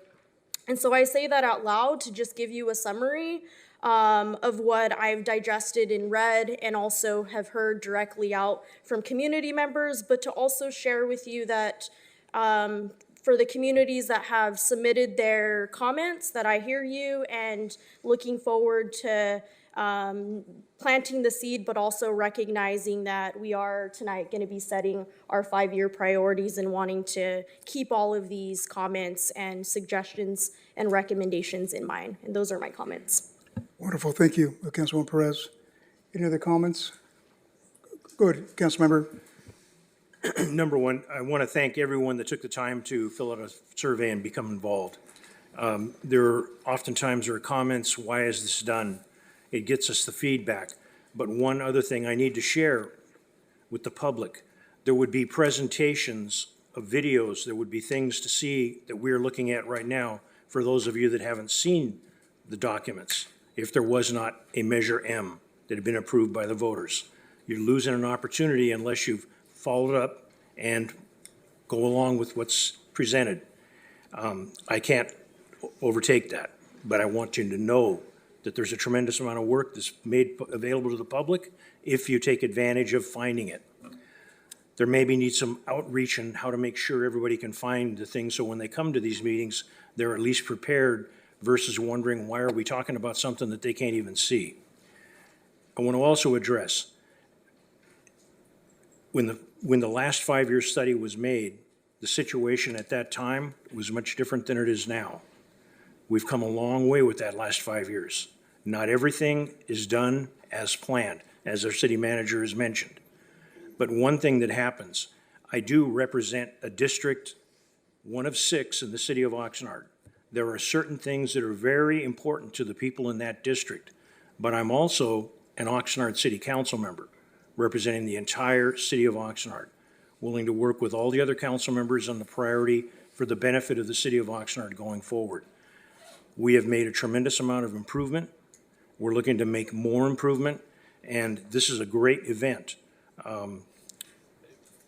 The issues that specifically in the neighborhoods that I represent have to do with water.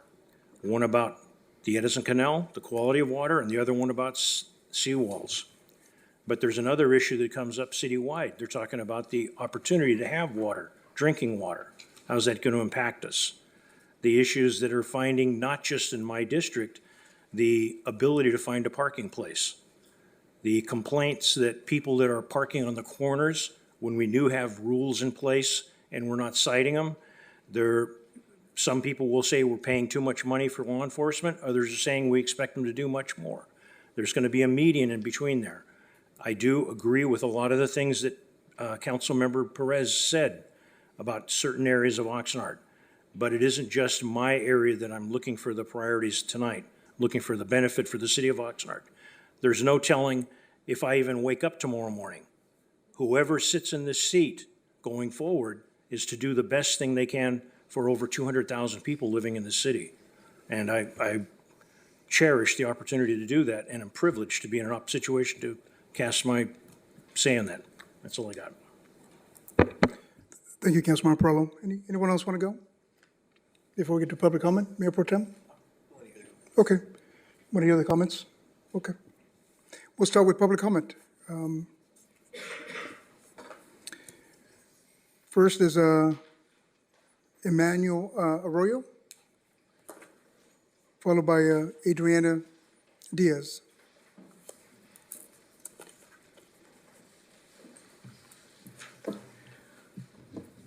Hello, everybody. My name is Emmanuel Arroyo. I'm a sophomore at Winnie High School and a member of the Voices of Oxnard Youth. The Voices of Oxnard Youth is a collaborative working group of students from all around Oxnard. By working closely with city officials, we've been able to gain a deeper understanding of how the city makes and influences policy. There are two groups in the Voices of Oxnard Youth. The Flag Committee is working on drafting up an official city flag by allowing people to submit their own flag designs. And the Priority Committee is looking to give the city of Oxnard a perspective of what the youth of the city wants to happen. We are in the Priorities Committee. To better understand what matters most to young people in the city, we created a survey containing potential priorities that we came up with, along with the opportunity for people to share what they wanted the city to prioritize.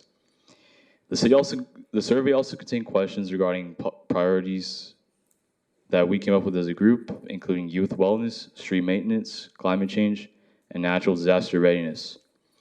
To promote it, we reached out to local social media pages, community members, and schools. We promoted it on the 15th of April and have gotten 70 responses since then. My teammates will now go over the data and summarize the findings. Thank you. Thank you, Emmanuel. Okay. Adriana, go ahead. Hello, my name is Adriana Diaz, and I'm currently. You can lower the microphone, Adriana. Oh, thank you. Yeah. Thank you. All right. I'm currently a junior at Channel Islands High School as well as a member of Voice of Oxnard Youth on the Priorities Committee. And I'll be talking about our survey and the responses we got, which consisted of 70 responses, and 29 of the participants voted on youth wellness that focused on helping and supporting youth, aiming to create a safe space for them. With the second most votes was 24% of responders wanting the city to prioritize climate change awareness to ensure a safer environment. To go along with climate change, natural disaster awareness was voted the third most popular, with 25% of participants wanting to ensure that they were ready for in case of any disaster, because when asked, many didn't really have like a clue what to do in case like anything happened. And we are in an area where sea levels are really high, and the climate is always changing. Like it ranges, like one day it's really hot, one day it's really cold, and we wanted to make sure that people knew what to do in case of an emergency. And lastly, 21% of our respondents wanted more initiative taken when it came to street maintenance. A big concern was alleyways, potholes, and street lights being lit when it became dark. These were a few priorities we and the youth wanted to see in the 5-year policies. We gathered input not just by youth, but we also got input from your guys' survey as well. And we saw some similarities, like street maintenance with alleyways and proper street maintenance. And from our survey, we asked if there were any other priorities council should prioritize when creating the 5-year policies. And key components we saw multiple times was creating community events for citizens, especially youth, wanting to do family activities, and doing something to combat the homelessness issue. And thank you. And Zane will be concluding. Thank you. Thank you, Adriana, very much. Zane Romero, thank you. Hello, City Council and Oxnard citizens. My name is Zane Romero. I'm currently a junior at Del Sol High School and a proud member of the Voices of Oxnard Youth Priorities Committee. To conclude our comment, the youth in Oxnard most commonly want to see support for youth mental health, Creating more ways to support youth mental health could lower depression rate along with helping youth learn to cope properly with stress and anxiety, along with many other things such as autism, ADHD, OCD, just to name a few. Street maintenance was another popular concern many youth, including myself, have been hurt due to road conditions such as potholes or bumps in the road. Not so long ago, I fell off my electric scooter trying to avoid a pothole, ended up hitting another one. I was almost run over by several cars because I couldn't get up. Community events is another thing youth wanted to see. Examples of this would be concerts or movie nights. This would give families and youth something to do other than play video games or per se scroll on TikTok. Another thing youth asked for was more frequent public transportation along with cheaper prices. With increasing gas prices and lack of jobs, and some parents just not allowing their children to work, it's not easy to pay for the bus on a daily basis. I urge you to listen to us. You make the decision, but we are the ones who have to live with it. Thank you for your time. That's very good. Thank you, Zane. Thank you. Yeah. Thank you. Yeah.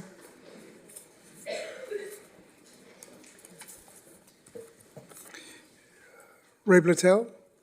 Mr. Blatel, you'll be followed by Sylvia Robles.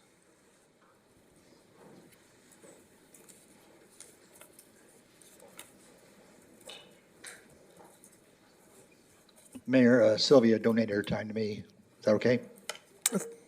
Sylvia here? Any objections? Is she here by chance? Okay. She's right there. She's breathing. She's a United States citizen. No, that's fine. No, all that's the other fine. criteria you That's need. fine. Yeah, Thank you. absolutely. The city of Oxnard sent out at least 4 mailers. I think Mr. Stein said 3. I thought it was 4, asking for public feedback and suggestions on the council's 5-year priority list. According to the response to a Public Records Act request, the city spent over $35,400 on printing and distribution for these mailers, and that's a fact. If it's not a fact, it's the city's fault. It's their number. The city did not provide a cost for staff time, but it's reasonable to assume that the total taxpayer expense was well over $50,000 for total for these mailers. These mailers function less as a neutral request for input and more as a sales pitch, painting a grim future for the city if the Measure O sales tax is not continued, instead of honestly seeking residents' priorities. The existing priority list will not truly change. At most, items will just shuffled. Public safety will stay near the top and continue to consume a large share of the budget, regardless of what survey responses show. That's not a bad thing. I'm not saying that's a bad thing. We all want a safe environment. I've seen what I believe is the list of survey responses. It was from a PR request. Mr. Stein shared it with me. There were 891 items on that list, and fewer than 10% related directly to public safety. If the city actually respected those results, public safety would have to move down to priority list. That will not happen. Public safety is essential. The point is that the city asked for input, received it, and will ignore it when it conflicts with what staff and council already planned to do. Many respondents also asked for better enforcement of illegal fireworks, which shows I am not the only person in Oxnard who is tired of this ongoing nuisance. And they also, well, you guys already brought things up like Carnegie Hall, street maintenance, cleanliness, things like that, a whole bunch of stuff. There were many other constructive ideas, and some residents clearly stated no more taxes. These are real concerns from real people who took the time to respond. The city may face reduced revenues in the future. All of us are seeing our costs rise, while our salaries, our pensions are stagnant or only slowly increasing. Residents are being told to tighten their belts, and the city needs us to do the same thing. The city spends on the order of $50 million a year on employee benefits in 2025, roughly the same amount it expects from Measure E. That's a fact. Measure E is effectively absorbed by employee benefits alone. When times are tight, private sector companies typically control internal costs before asking customers to pay more. The city should follow that example. I suggest freezing all employee salaries, raises, and benefits for 5 years, then reviewing where we stand. After 5 years of disciplined budgeting and real data, the city can return to the public and, if truly necessary, make the case for any future sales tax increases. Thank you. Thanks for extra time. Absolutely. Thank you, Ms. Patel. Thank you, Sylvia. Maria Elena Saldana, followed by Gloria. Okay.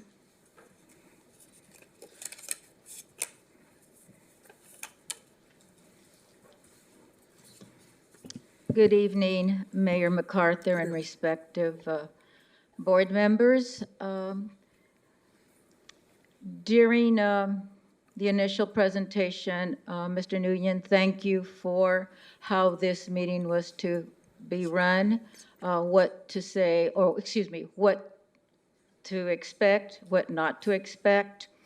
And I am here to share, and I know there will be no responses. I can understand, but I just want to make a comment. In reviewing in the city's 2021, 24, 25, 26 5-year priorities of the past, I noticed that there are very similar priorities that were shared and were presented back in those respective years compared to what now is being presented. However, I noticed a noticeable absence. And in the 2021, 25, 26 priority, it shared, like I stated, public safety, homelessness, etc., quality of life. And in the quality of life sector was the reopening of the Carnegie Art Museum. So I just want to pose the question. I don't expect an answer. I would like for those of us that are promoting the reopening of the Carnegie Museum, and for those of us that are aware of the precious jewel that we have here in the city of Oxnard, the historic Carnegie Art Museum that was donated to the city of Oxnard back in 1906, that I posed the question to the council, to the respective city manager, what is the reason that it is not on the priority list, even though it wasn't part of the survey question? And my passion for the Carnegie Art Museum is that many of our students, primary, elementary, secondary, university, college students, have been denied the access since 2019 of those awesome, beautiful paintings that have been stored in the Carnegie since 2019. Over 1,500 paintings by international artists, and possibly 35 to 37 of our local Chicano, Asian, other ethnic groups who are represented in the Carnegie Art Museum. Thank you. Thank you, Ms. Saldana. Thank you, Ms. Chinillo. Good evening, Mayor. Good evening. Members of City Council, administrative staff, attorneys, and city clerk. Good evening. My name is Gloria Massi Chinea, and I have a master's in public health and public administration. I'm a resident of the city of Oxnard for the last 47 years in the 93035 zip code. I wear many hats in the city of Oxnard, but today I'm wearing the hat of a resident volunteer. Some of my professional experience is doing 5-year plans with St. John's Community Benefits and Santa Clara Church. I'd like to address directly to the city manager's office. First of all, I want to congratulate you for taking the risk of knowing what our city is like too. I also want to congratulate your staff. They're awesome. Thank you very much for that. I also like to let you know that I like being part of the conversation and being part of the public policy. So thank you for that. I appreciate your office as asking me to input the priorities. I also like to let you know that how I found out about the survey was I was at the Colonia Senior Center. I was just doing a routine check and just getting part of the services. Your staff was there, was excellent, did excellent job. It was difficult to complete, but nonetheless, they were excellent. I never received a survey 93035 zip code, so I made a point of completing one when I was visiting one of the city meetings. I also wanted to let you know that I did not receive it. Others that received it did not know the purpose of the survey, and unfortunately, they threw away the survey because the survey was in English. So the Likert scale, which is the ranking from 1 to 9 use, is a very complex way of using for the population that has a 3rd grade to a 4th grade level of education. So it's a great attempt, but also the survey was in English, and the majority of the services, it was hard to get in Spanish. I just found out that this is a new card that came about, so thank you for doing that because it is in English and Spanish. It is a great attempt in us joining the conversation, and I'm glad that you are asking us how to rate that. I want to thank you, and I want to thank the City of Oxnard and City Council members and the City Clerk's office and all of you for giving us the opportunity to be part of the public policy. Thank you very much, and you have a great night. Thank you so very much, Gloria. Thank you. Mr. Larry Stein?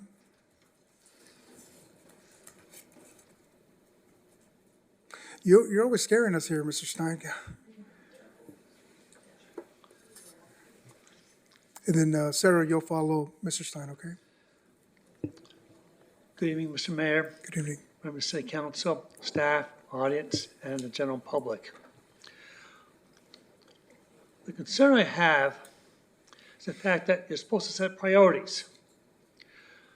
What's the cost of these priorities? Oh, the city manager said we're not going to discuss the cost. We're not going to talk about dollars and cents.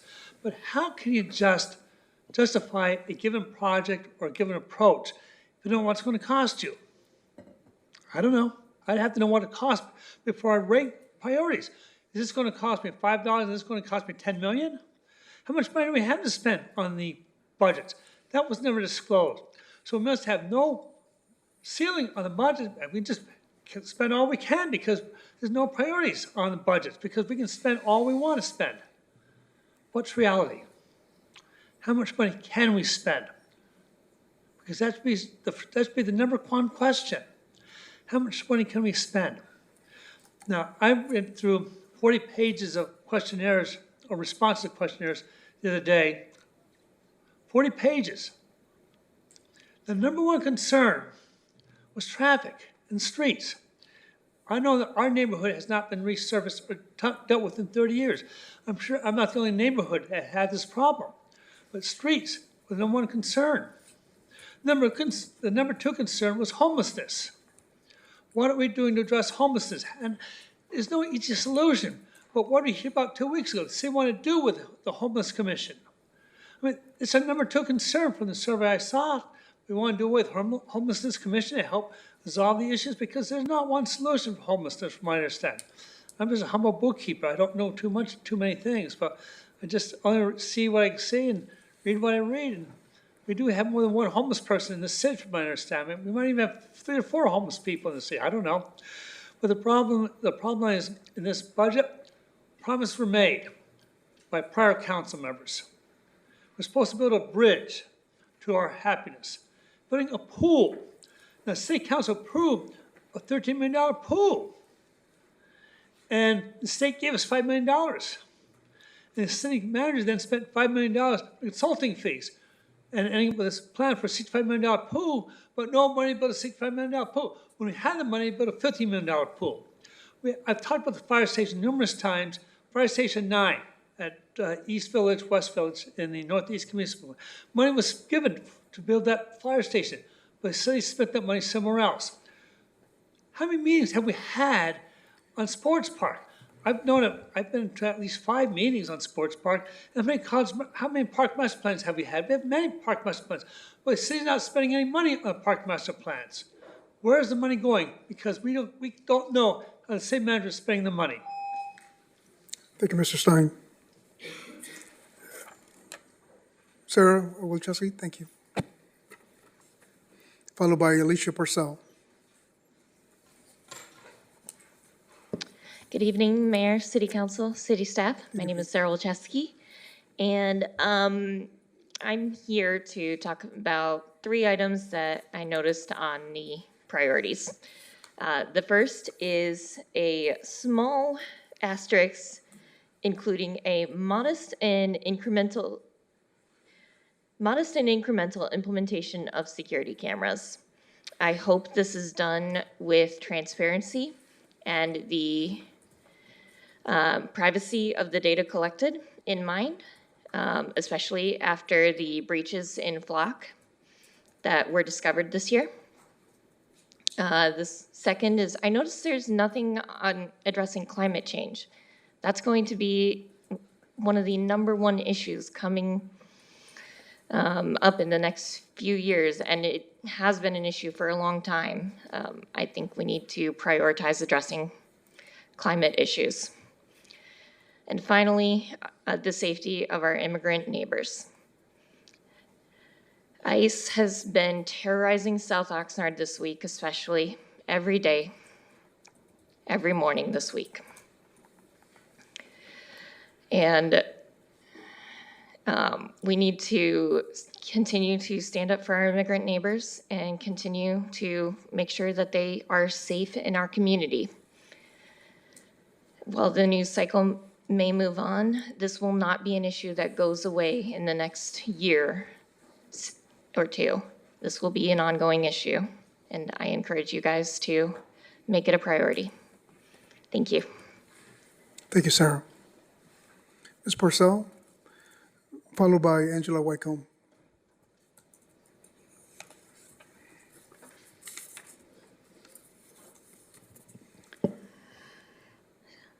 I want to say that I think this agenda item is a largely meaningless exercise, and that's for several reasons. It may make you feel like you made a decision that had some meaning, though you mostly didn't. First, in a few weeks, when the annual budget comes to you, the resolution that you're going to be asked to adopt only asks you to approve the grand total. You won't even be deciding how much to allocate between the different priorities. You're adopting one number. That's it. You won't be allocating the categories that you're discussing here today. A lot of money has been spent to send these citywide mailers that others have talked about, inviting people to take the online survey, but the design of the survey makes the results mostly meaningless. When you get to the survey asking how to set the priorities, the answers have already been filled in for you. You're being told what the priorities are, and you can rank them relative to each other, but you can't add one to the ranking. There was a list about 10 subjects that were pre-populated. It asked the public just to rank those options. We only get to rank someone else's priorities that were given to us. The participants had no way to rank something else as a higher priority than the ones that were already pre-populated. There was a text box at the bottom, and that's, the 40 pages of comments that you got came from that text field, I presume, but you can't rank those ideas relative to the pre-populated ones. What if none of those would have made the top 10 if people had been able to rank other things relative to them?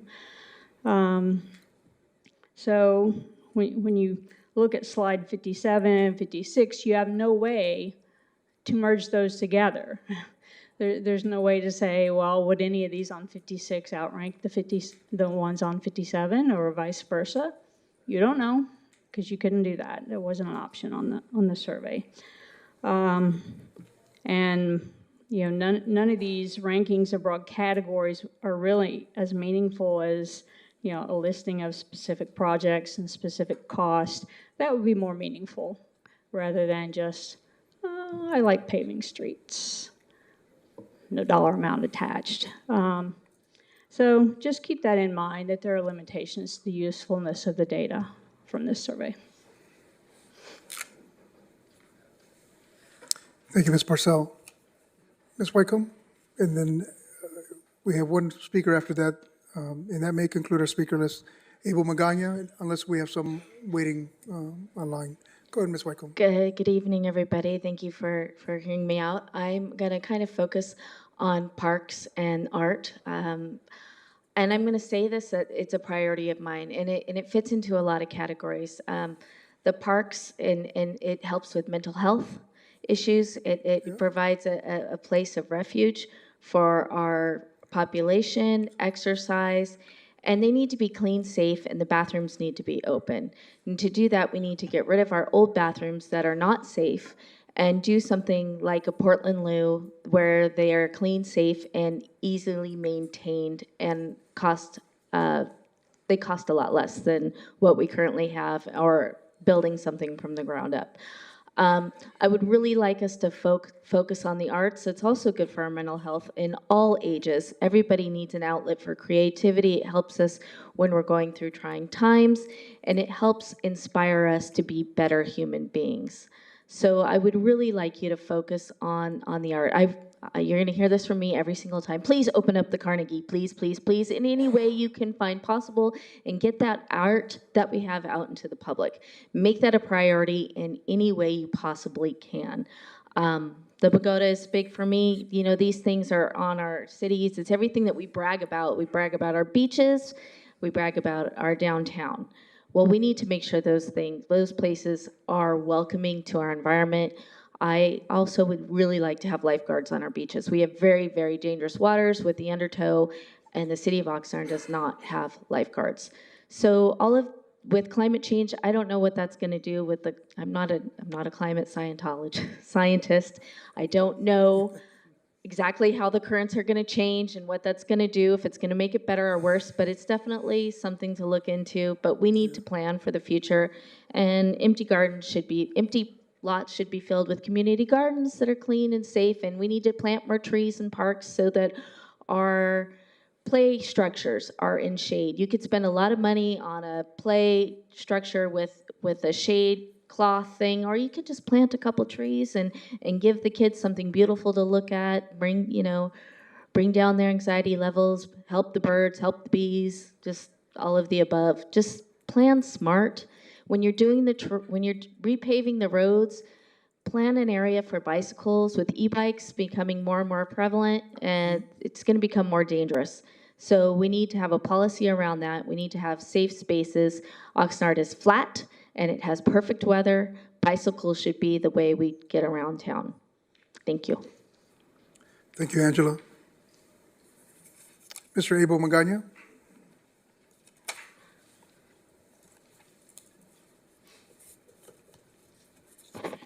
Good evening, Mr. Mayor, members of the council. My name is Abel Magana. I'm the Executive Director for the Downtown Oxnard Improvement Association. I just wanted to briefly, first of all, thank city management for putting together this whole process and engaging the community, taking the long view over the next 5 years. Although it seems like, we were just here yesterday, that seems like a long view. It just moves so quickly. So I want to limit my comments just to a couple of items here on the list. Stay focused on things like the quality of life and the economic development categories. We talk about the item of focusing on 4th Street on the corridor. I know that project's been moving along quite nicely. In fact, we've been in contact with Morgan and his team, Abe, on the details of things like the street standards, the streetlight standards, crosswalk art, all that stuff is moving along nicely. So it seems like we're almost at the finish line on that one. I would suggest maybe we can broaden that item, that priority to encompass all of Oxnard Boulevard from 2nd Street to 5 Points. It's lately, for a variety of reasons, it's getting darker out there. One is the lights of businesses going out, changes in zoning, all for the long haul. Again, good things to convert uses there along garages that have, former automotive garages that have closed down. How can we reactivate those spaces? Maybe that's an economic development priority that we should be looking at, as well as also the lights in the public space, the ones that were all in the median. They're all gone now. They were falling apart anyway. They were all mid-century and everything, and they're gone now. So looking at things like that in the landscaping, there's in the presentation, I know from the city manager, there was one slide where it was all these planning documents, which were references to this whole process. So one of them, I think, that was missing was the OCTIP, which is a great program that actually produced a document that was a roadmap, literally, for remaking the boulevard. And not to say, I know it's going to cost a lot of capital, but maybe we can prioritize staff looking at the grant opportunities that were outlined in there, going after Caltrans and Tiger grants and all these other things. The other thing I wanted to mention was economic development in particular. I know that's also a priority, retaining businesses and stuff. We need to strengthen our economic development department. I think it needs to be staffed up, needs to be ramped up, needs to be worked in concert with development services and with other outside agencies focused on ED. Thank you so much. Absolutely. Thank you, Ms. Magana. Madam Clerk, does that conclude the speakers? Mayor and council members, we actually have a virtual speaker. Okay. Virtual speaker, if you can press *6 to unmute, and you have 3 minutes starting now. Hi, it's Eric Andrus. Not many cities have a historic district in them. Oxnard does. But the way the city talks and the city manager ignores it, one wouldn't think so. And to look at how it's decaying now, it's clear that the historic district isn't and has never been a priority in this city. And, Angela Whitecomb lives here in the historic district, and even to her, it's not a priority to be put on this list. I just started a nonprofit to hopefully revive the historic district, and the city's already throwing wrenches into me trying to get an SUP to make this nonprofit work and to start raising monies to not only fix the Henry Levy House, which I can't do on my own, but to also fix all the other houses that need it in the historic district. This is a priority. You guys wanted a historic district here. It was voted into this city to have it here. And it was voted in a similar way in that the categories were, and that's the other thing, the park, the campus park thing, the same survey that was done for that was done exactly how this one was done, with pre-populated categories that people could choose from. So this is an ongoing way that the city does things when they want to steer a survey the way they want it to go. It was that, what's that game that they want to put in at the campus park? Nobody really wanted that. That was a pre-populated category in the survey, and I've got all the documentation on this. But back to the historic district, I would like for the city to help me make this nonprofit successful so that we can revive the historic district, since the city doesn't seem to care about it. It's decaying. Have you all driven through here other than Christmas Tree Lane and seen the houses that are falling apart? Help me with this new nonprofit so that we can make it successful. And I, through my nonprofit, if the city won't, we'll try to bring back the historic district. That's a priority. It should be a priority for this city, and it's not even on the list, and even Angela Whitecomb doesn't bring it up. Thank you. Thank you, Mr. Andrus. Just to confirm, Madam Clerk, does that conclude this public speakers? Mayor and council members, yes, that concludes our speakers in person and virtually for this item. Thank you. Okay. Thank you. Is there any questions of staff, or at this point, I'll entertain some discussion on the item? Yeah, I'll tell you, I will go first on some of my notes. Certainly for me, police is fundamental for our city, and that should always be a priority. When you have a protected city, it drives businesses, It makes our community thrive. It ensures the residents' well-being and also encourages economic growth because it brings in new businesses. And, also, if you look around our city, we've got 4 new hotels, doubling our occupancy here in our city. Oxnard in tourism is only second to ag as to the economic value that it provides. So to be able to continue to attract tourism, you need to have a protected city. Also, it certainly enhances the quality of life for all of us, and it retains people to stay here, open up their business here, and to live here in our community. So that is of utmost importance. Go ahead, Mayor Pro Tem. Thank you, Mayor. Were you finished? With this? Yeah, Okay. I've got other notes, but I'll pause. Yeah, go ahead. You can finish. No, absolutely. My mind's long, so I All want right. to hear the others. Go ahead.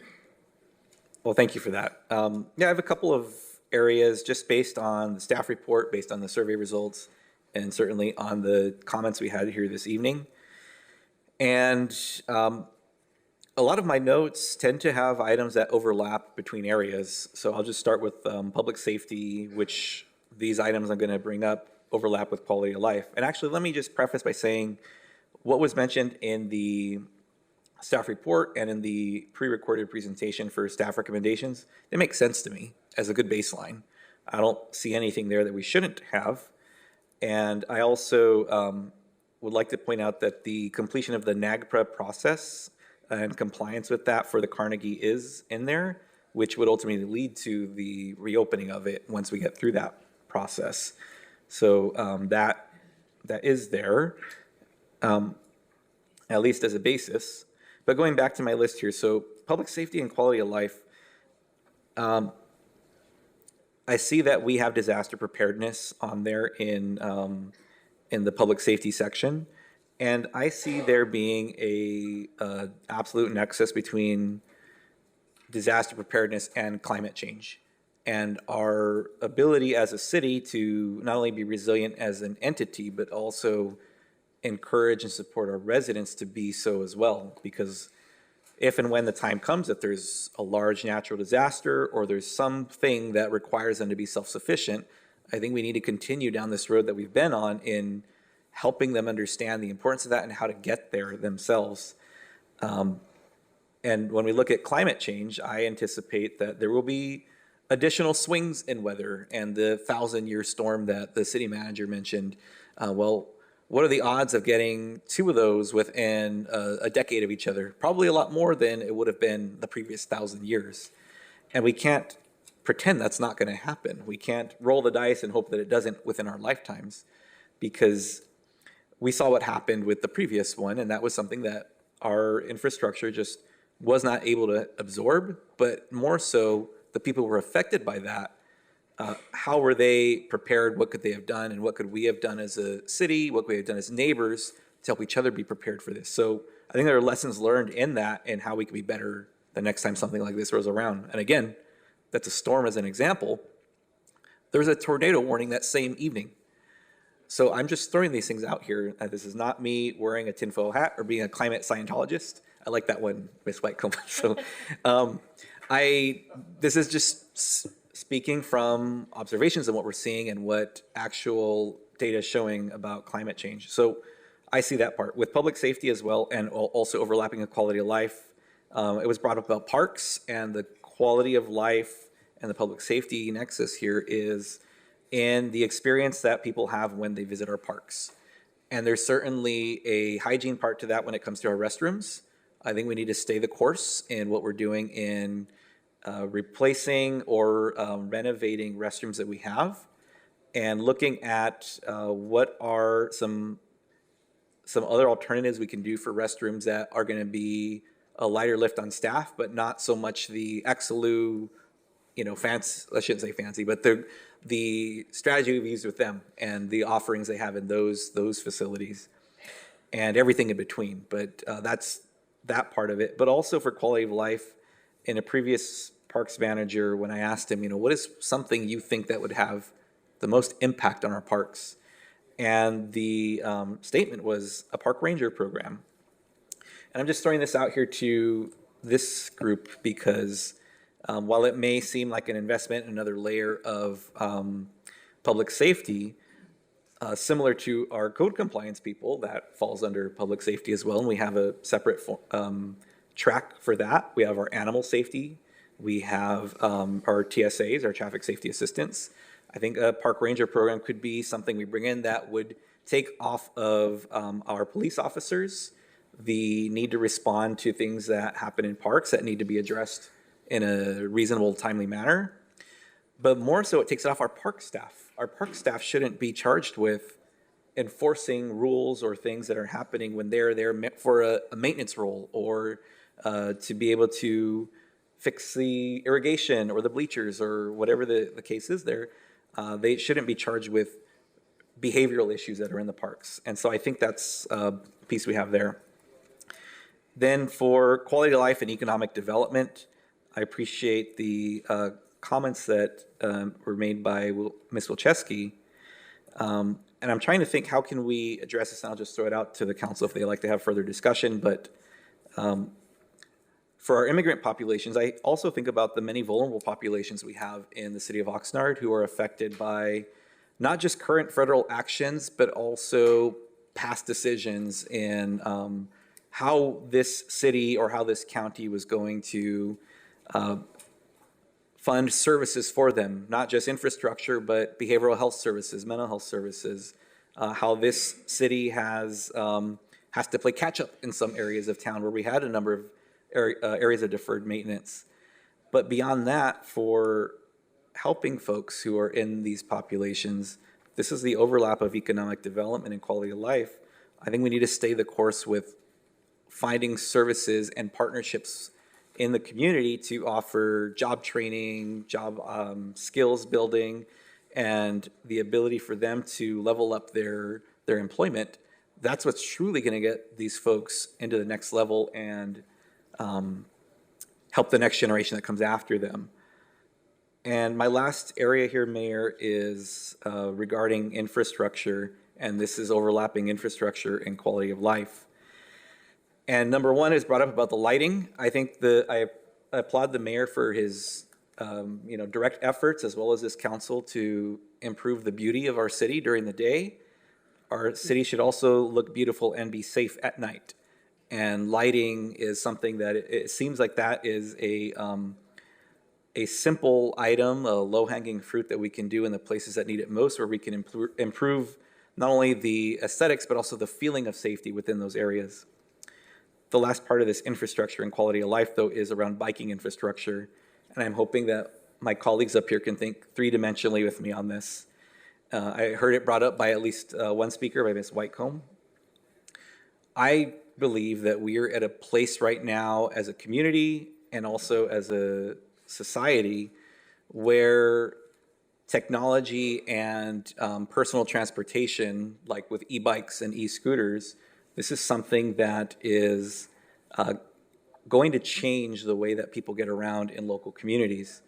This city, like many in Southern California, was not designed around that primarily, and cars are the main transportation.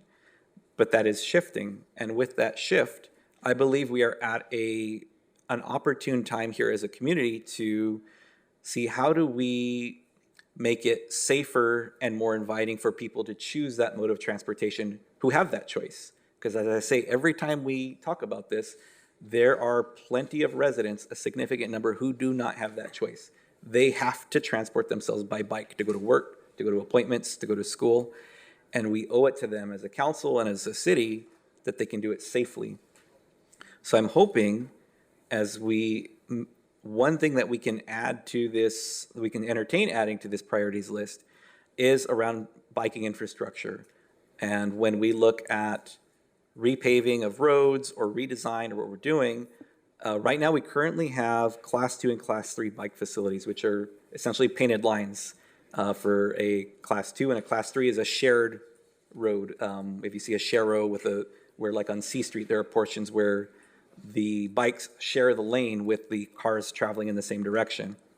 I hope that whenever possible, we can look at where can we place Class 1, which are fully separated, like you see on Oxnard Boulevard from Gonzales going towards Colonia, or Class 4, where there's a physical separation between the roadway and the bike lane, but there is a bike lane on the roadway.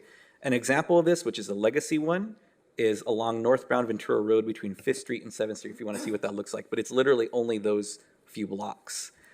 So I bring this up because I hope people can, this is the thinking three-dimensionally part on this. It's not just for fun. It's not just so we can get more exercise. I truly believe this is going to be a way that many people in many cities who invest in this are going to choose to travel instead.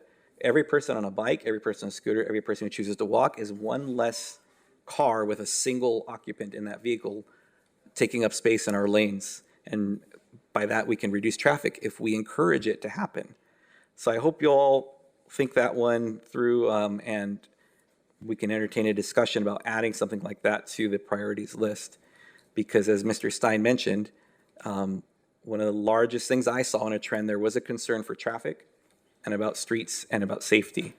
And I think this is one way to do it. Think back to when we went from dirt roads to paved roads. There was a time when cities had to decide, are we going to do this, yes or no? Is this car thing going to stick around? Is it going to be a trend? And I think this is similar where we are right now with biking infrastructure. If we make it safe, more people are going to choose to do so. And those are my comments. Thank you, Mayor. Thank you. And I'll just finish up with my first priority, which is policing. Sarah brought up the question about our immigrant community, and I'm very proud of our police department. We have a professional police force that is committed to fostering trust with our community members. And, we are led by a community policing model that really enhances and fosters cohesion in our community. So I'm always going to advocate for that. And also we have to look at making sure that they have the technical capabilities with now adopting potential more AI tools to be able to do their job effectively, not only for police, but also for the fire department as well. And so with that, I'll yield and let someone else speak if they want to chime in on something else. Go ahead, Councilwoman Rodriguez. Yes, just looking at the survey results, first and foremost, I know it's quite the lift to try to get so many folks to participate. I was even looking at the timestamp, so it seems like batches of people were trying to answer at events. I saw folks answering the survey English and Spanish at like the Easter extravaganza thing, right? There were some themes that seemed a little similar when I was asking folks about like what's the difference between prioritizing this area and the other area, but regardless, I really appreciated having the written responses from folks because that gives folks the opportunity to really tell us what they think. And some of the themes I saw were like the infrastructure, right? Potholes, alleys, sidewalks, streetlights.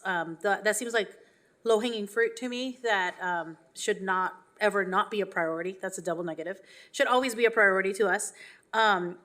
Public safety, I saw some tension, so some folks, say we need more, other folks say, wait, time out. But at the end of the day, folks are highlighting things like illegal fireworks, speeding, parking violations. All of these things matter to the people on the ground, and I think that's really important.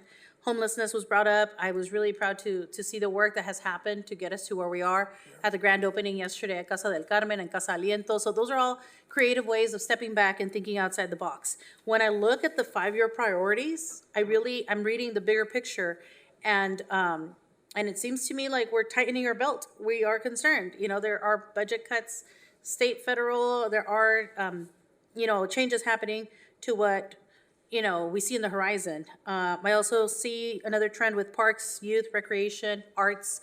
I think that just looking at this, I think the section that potentially is taking the biggest hit is the quality of life section because I see a lot of strike through and a friendly recommendation that I want to do. I did see that complete the NAGPRA compliance for the Carnegie and continue the PAC with council's direction. I really appreciate that, but for me, I really want to see complete NAGPRA compliance so that we reopen the Carnegie, flat out if that is the intention, because we're looking at the next 5 years. This is not just, in the next 18 months, 24 months. I think that's a friendly amendment that I'd like to have the council consider. Just call it flat out. If that is our intention, that's where we're headed, then say that, because I did hear that from a lot of people, not just here tonight, but ever since I launched my campaign, and it's in my district. And again, I know everybody is taking a hit in different districts, so I'm looking at Oxnard as a whole. I just see this, as I read the bigger picture, it's really tightening our belt, and it's unfortunate because it seems like there's things we can't afford to tighten our belt in, right? Safety, wellness, health of our community, that's how I see this.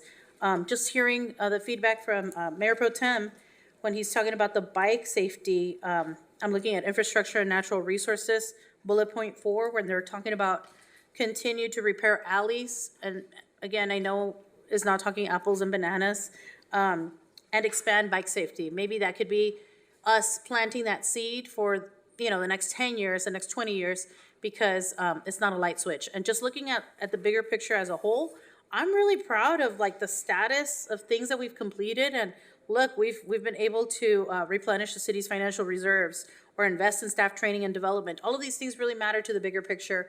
And I just hope folks look at where we are prioritizing things, trying to invest in the long haul and not just in the here and the now. So those are some of the themes that I saw. And I think for me, Gabby Rodriguez, one of the friendly amendments that I'd like to propose is if our intention is to reopen the Carnegie and maybe in the next few years, I'm not saying now, I know NAGPRA is important and, if we have human remains, I want to be respectful of getting those back to their original peoples. But if the intention after NAGPRA is complete is to reopen, then call it that, I think those are some of my thoughts off the top of my head, but those are some of the themes I saw when I read all of these. And I just want to thank folks for all the efforts because it's not easy to get people to show up to a community meeting and have conversations or, it's easy when they're at an event and they're excited about the event, but it's a lot harder when we're asking people to give up their dinner time with their family to come and share their thoughts. Thank you. Mr. Mayor, if I may make a quick clarification. So first of all, with the strike-throughs, our intention was not to just get rid of that entirely. We still believe and recommend that having this framework where you have 5 major categories and then you have 5 priorities in each. Yes. So those would, for example, in quality of life number 4, we know that's not going to happen, but that's an open line for the council to add something or to raise something up or change something. But so it doesn't mean we're recommending that there are only 3 items in that column. Thank you for that clarification. Yes. And I did see it in the other slide where you had just the blank notes. Right. But that helps just for the bigger picture. And again, I appreciate folks stepping back and looking at the bigger picture of the infrastructure. What needs to happen when, again, health and wellness of our community should always be the priority. I concur. And just to add to your statement, Councilwoman, for all of us, quality of life is so darn important for just to enhance everyone's experiences here in this city and to have people stay here and live here. For me, a priority is I'm a staunch supporter of youth.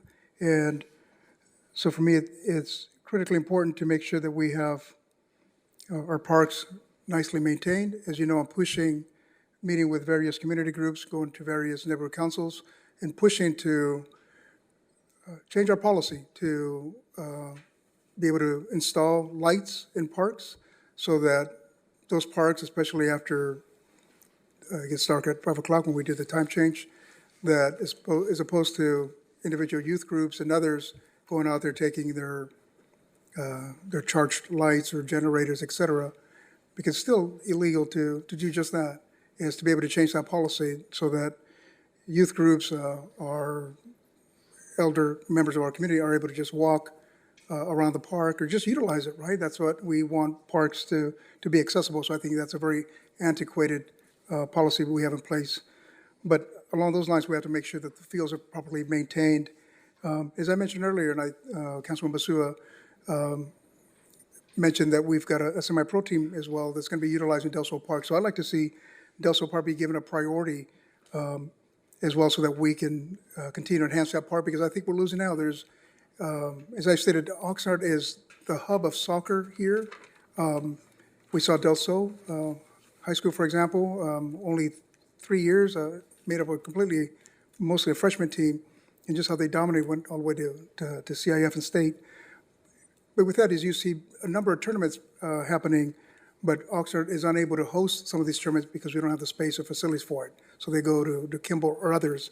And speaking with our leisure industry, the hotels, that's money that they're losing out, and that's money that we as a city are losing out through the occupancy tax because we don't have the facility. So I would push for that to be a priority for us to prioritize Del Sol Park and the stadium, and other parks as well, and also to support those youth groups that are providing the gaps in services that are so important. And by that, we're able to provide and support them by just having properly maintained fields that they can utilize. And hopefully soon we can bring policy to this council on being able to install and change our policy to have lights go till whether it be 9, 10 o'clock in certain parks for all the reasons I stated above.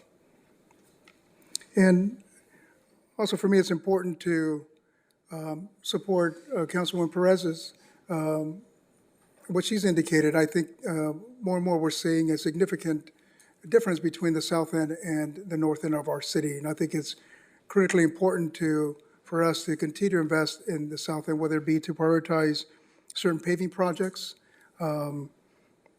parks in that neighborhood, lighting in that neighborhood. I'm so happy, as you know, I'm a strong supporter of beautifying our city.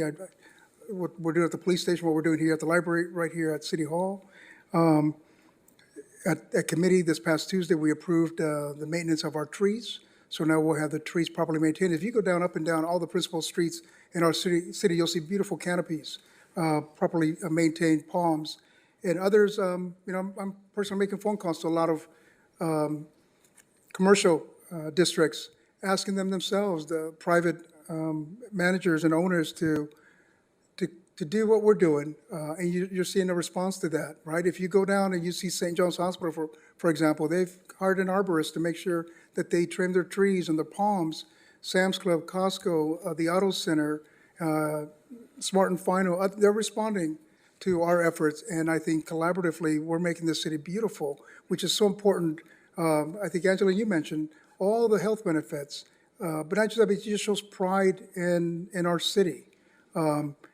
But it's not just the aesthetics of it, but then you look at what the police department is doing by ensuring the police cars are clean, our fire department, it just shows pride in our city. And so I'm a strong supporter of that, and I want to see that continue to be a priority for our city. And also on Tuesday, if you watch that committee, one of the things that I push for is to make sure that on the parks that you see, we're having new playground equipment at these parks. But one of the things that is absent are canopies, right, to make sure that kids are not overly exposed to the sun rays, and also for grandparents or parents that are out there with their kids, that they have a shaded area. So we need to invest in that structure as well. Again, it promotes the vitality that we want to see. And then just lastly, I know we talked about it, but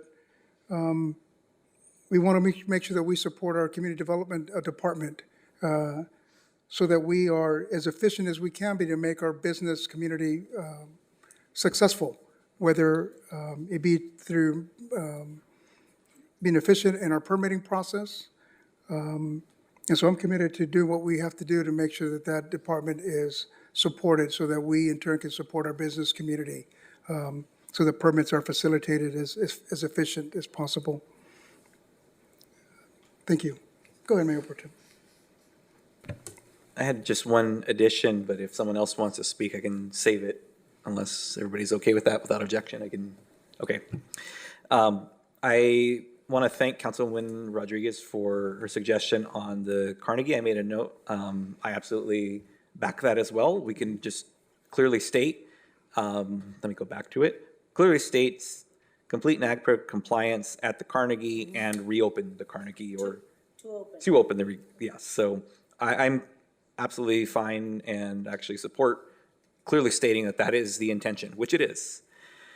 One request I'd like to make through this discussion, it came to mind for me, for quality of life for numbers 1 and 2 about maintain youth programs and maintain senior programs and build a council-approved new senior center. I'm hoping that for the youth one, if we can just shift the language a little bit on that to have it now read maintain youth development and wellness programs. Because there is actually a distinction in youth development programming where it is evidence-based and informed on how the best ways and practices to work with youth, especially youth of color or youth from challenged backgrounds. And I think our staff already are great at that in our recreation programs. But in stating that, I feel that It'll be clear and intentional about the type of youth programming, youth development programming that we're doing with our young people in Oxnard. But it may also, in stating that, it may also open us to grants in the future that have to do with youth development. If we're already going down that path and we've stated so as a high-level policy, this is the way we work with youth, I think that that can serve us well and will ultimately serve youth well. But I wanted to add and wellness to that because there is an overarching effort around wellness within our school systems and in communities. And it is a norm now in the city of Oxnard for elementary, middle, and high schools to have a wellness center on campus.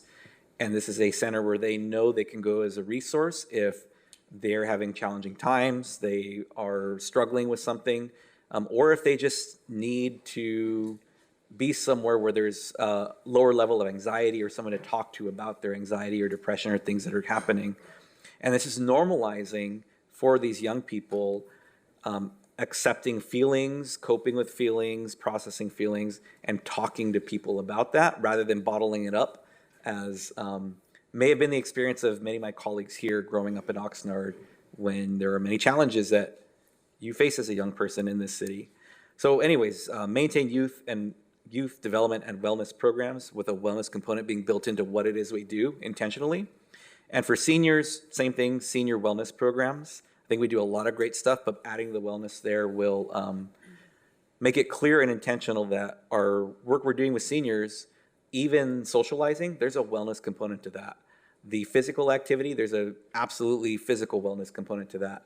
But having open conversations and allowing open conversations for our senior population about mental health and mental wellness and feeling of isolation, loneliness, depression, things that may not have been regularly or openly talked about previously for them, making it okay for that by using wellness as part of the work that we do with them. So thank you for the extra time on that, Mayor. Those are two things that came to mind for me in that category. Yeah, absolutely. Go ahead, Councilman Perlo. Just like to address the thing on the wellness. I am all for youth, seniors, and in between wellness. But I will share, as I mentioned at my beginning comments at the beginning of the city council meeting, I had a meeting with the superintendent of the elementary school district, 4 principals from schools in my district. And one of the statements that she made the statement, and I took a witness with me, that she wanted the city to help her with mental health issues for the school. And I explained to her, the city doesn't deal in mental health, that's a county responsibility. So along with the same issue here, if we start to get into some of the wellness, and I gather physical wellness and mental health may cross together, do we want to get into the mental health thing? And I'm not saying we don't, but I want us to have a clear understanding of what we would be opening up if we start to get into mental health. And will we have the city responsible for the mental health, or will we have the county responsible, or are we going to decide to cut the baby in half on that one particular issue? Mr. Mayor, if I can It's jump not a in. challenge, I want to share that. If I can jump in here, because I'm very careful about which branch of government does what work. And I think that the actual distinction here, Council Member, is social wellness programs versus medical, clinical or medically mental health services. So I want to be clear, we are not in a position to get into the clinical medical side. But I think for these other programs, the social wellness side, I think is in the purview of the municipal government. But there is a clear distinction there, and we should not bleed into the clinical medical side. Thank you. Thank you, Alex. Yep, Mayor Pro Tem, go ahead. And thank you for that, council member and city manager. I think it's an important distinction to make, and I would at the same time point out that when we have intentional space and efforts around wellness, there's a broader sense for it, but there's also the opportunities I mentioned for partnership for those who provide those services to come to our facilities to offer just general talks about mental wellness and strategies around that, or to even provide services. And looking at our education system again, the wellness centers that are based at these schools, They don't necessarily employ clinicians for mental health. Some of the counselors may have that certification or that experience, but more often than not, they bring the county or bring community-based organizations to the wellness center to provide those services because they are needed by those students, and they might not otherwise get to access those outside of the school setting. So it's just another avenue to continue this consistency in making it normalized and okay to evaluate one's own wellness and recognize when you need additional support and how to access that. So I appreciate those comments, and it's an important distinction to make.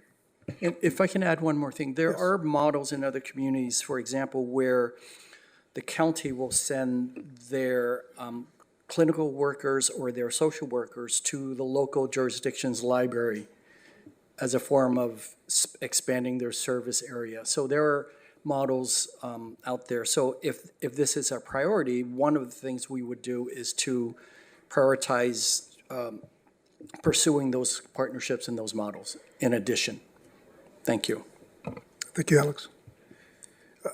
So far, I've outlined for me priorities being policing, continue to maintain and stay on course with paving of our streets. We're really doing really well with it, and I'd like to see that continued as a priority. Youth programs, and with that, also being very intentional to what we want as a community, and we want the Carnegie Open. I know Councilwoman Rodriguez mentioned it. I'm certainly a proponent of getting our Carnegie Open. It's so important. And I think Ms. Aldana mentioned it, that there are generations that are not being able to enjoy something that we are so proud of. We wear the Carnegie on our badges, and it's just vital we keep going in the direction necessary that we open up the Carnegie. So I'm a big proponent of that. And also along those lines, we are an arts community as well. We have been designated in an arts district in the state of California. We received that distinguished recognition thanks to the effort of Carolyn, I see her here, that led that charge along with others in our arts community. And so I just want to make sure that we continue on course to make sure that the PAC, we're pushing for the 2 contracts, and we'd like to see that come back sooner than later so that we can push forward on that and support our arts community. So I want to make sure that we stay on course of that and make that a part, because that is part of the quality of life that is so vital for us here in this community, because we are an arts community. If you see the committee meeting we had on Tuesday, it came before us to be able to have, I think it's $150,000 appropriated so that we can have artists submit some ideas so that we can do some artwork, whether it be on sidewalks, at intersections, right here on the 4th Street corridor, which I think is so important to do just that. That will complement perfectly our beautification efforts and highlight the arts community that we are. So that will be part of my priority for our quality of life efforts. Thank you. Councilmember Sark, do you have a comment or? Sure. First of all, I want to say that I really appreciate the people that have been participating with the surveys and folks coming here to share their voice of their views, what they want us to know. I'm persuaded by those who are saying that this is a meaningless exercise. It feels like this is just a wish list. I mean, we all have unlimited wants. There's limited resources, and it's really hard to determine priorities when there's no price tags associated with it. In life, there are trade-offs, and it's hard for us to here in this forum be able to say, oh, well, this is better than this. And the reality is that, depends on how much. What do you have to give up in order to get this? Some have argued that really this is just, when it comes to the budget that we approve, I mean, we see a listing of departments, and this is how much we want to spend for each department. But in the end, we're voting for a grand total number. We don't really dictate policy here. That's something we've given to the city manager. And maybe folks are happy with that, maybe not. I'm persuaded by those who are suggesting that really this is just all meant to manufacture consent for a permanent extension of the sales tax. You know, we're talking about budget cuts, and combined with all these needs, and it's like, well, we're going to have to increase the sales tax or extend it in order to make all these things possible, is the argument that's going to be made. But to kind of give you a perspective, so during the fiscal year that ended in 2020, we had general fund revenues of $155 million. Now, we don't have the most recent year yet. I don't know what's the status of the ACFR. I just know that's late. But for the most recent year that we have for ending 2024, we're at $265 million in the general fund. So we've had a $110 million increase in our revenues. And that's a 70% increase. And most people haven't experienced a 70% increase in their income in the last 4 years. And I'm not convinced that we've seen a 70% improvement in services. So, but if you want my priorities, I'll tell you what mine are. Focus on the basics. Number one, police protection. We got to have folks that are patrolling neighborhoods, especially where there are issues. I mean, I was mentioning the La Colonia earlier today, where we've had issues where they're very concerned about the uptick of crime and some of the lawlessness that goes on with double parking and blocking of driveways and that sort of thing. So I think we need to really focus on those basics.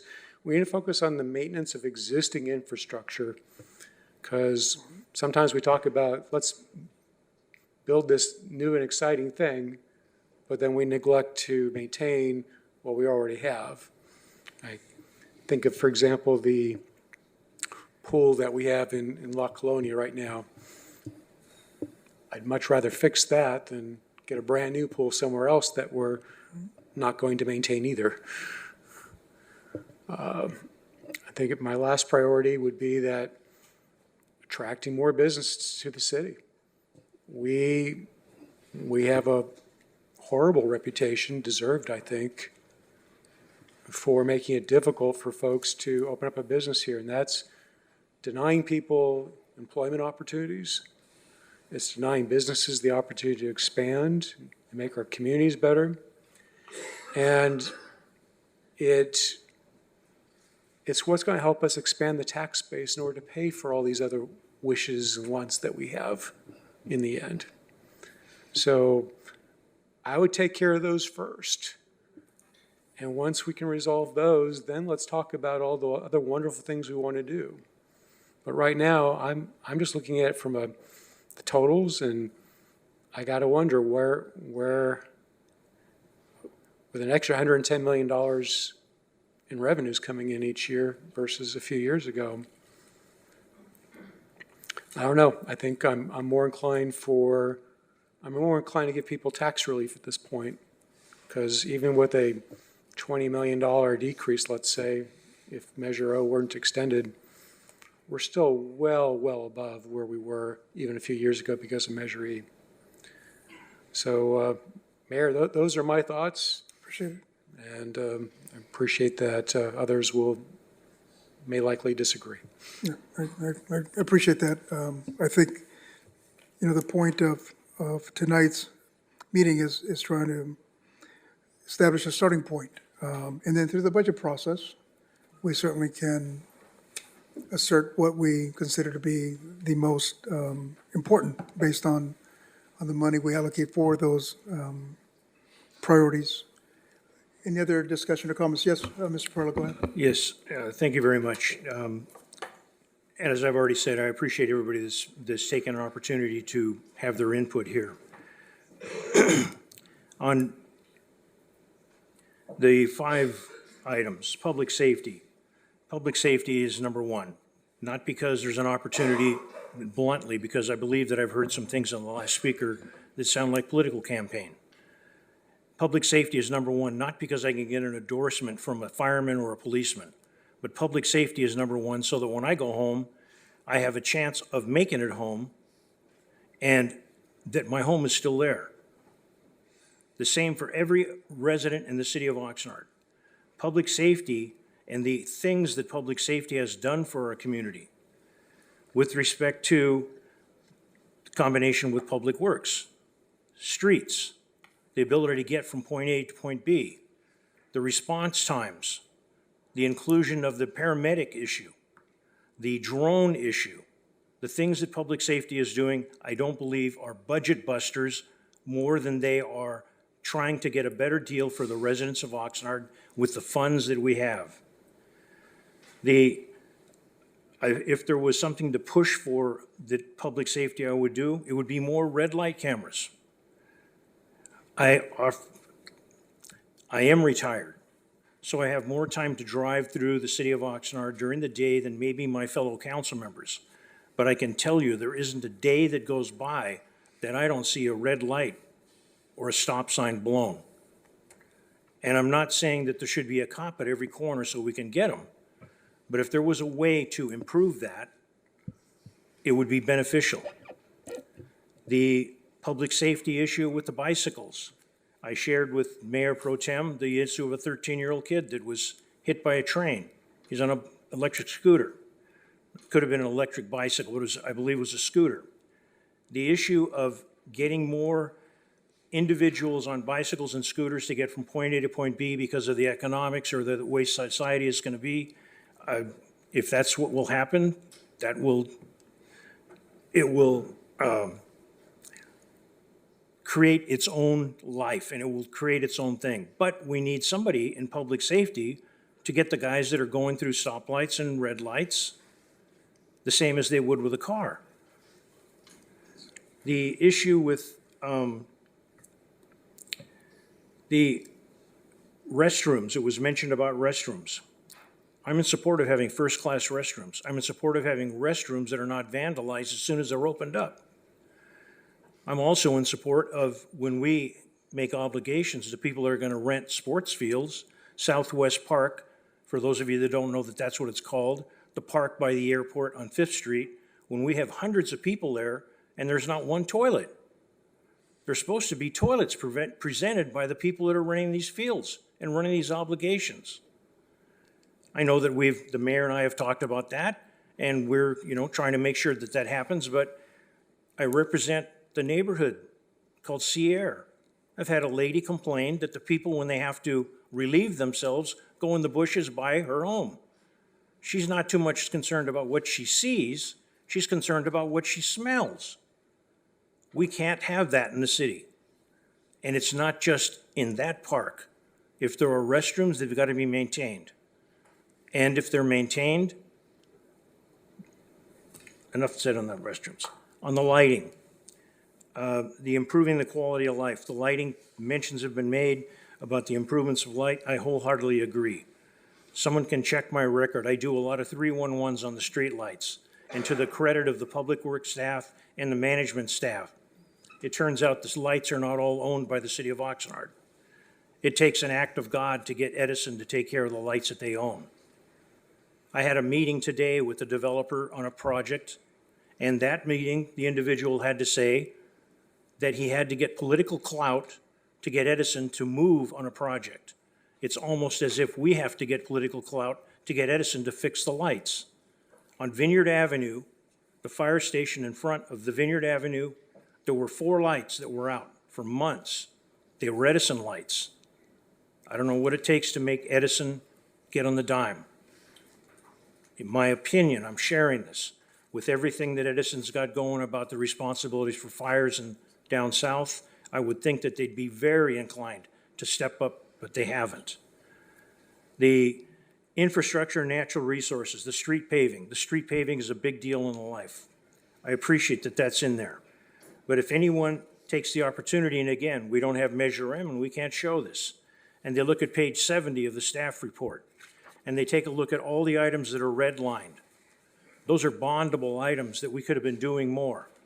But we have a council member and his organization that stopped the ability for the city to get the bonding. And we lost the opportunity to get low interest payments for our bonds if we would have put them out. Mr. Starr, thank you very much for that.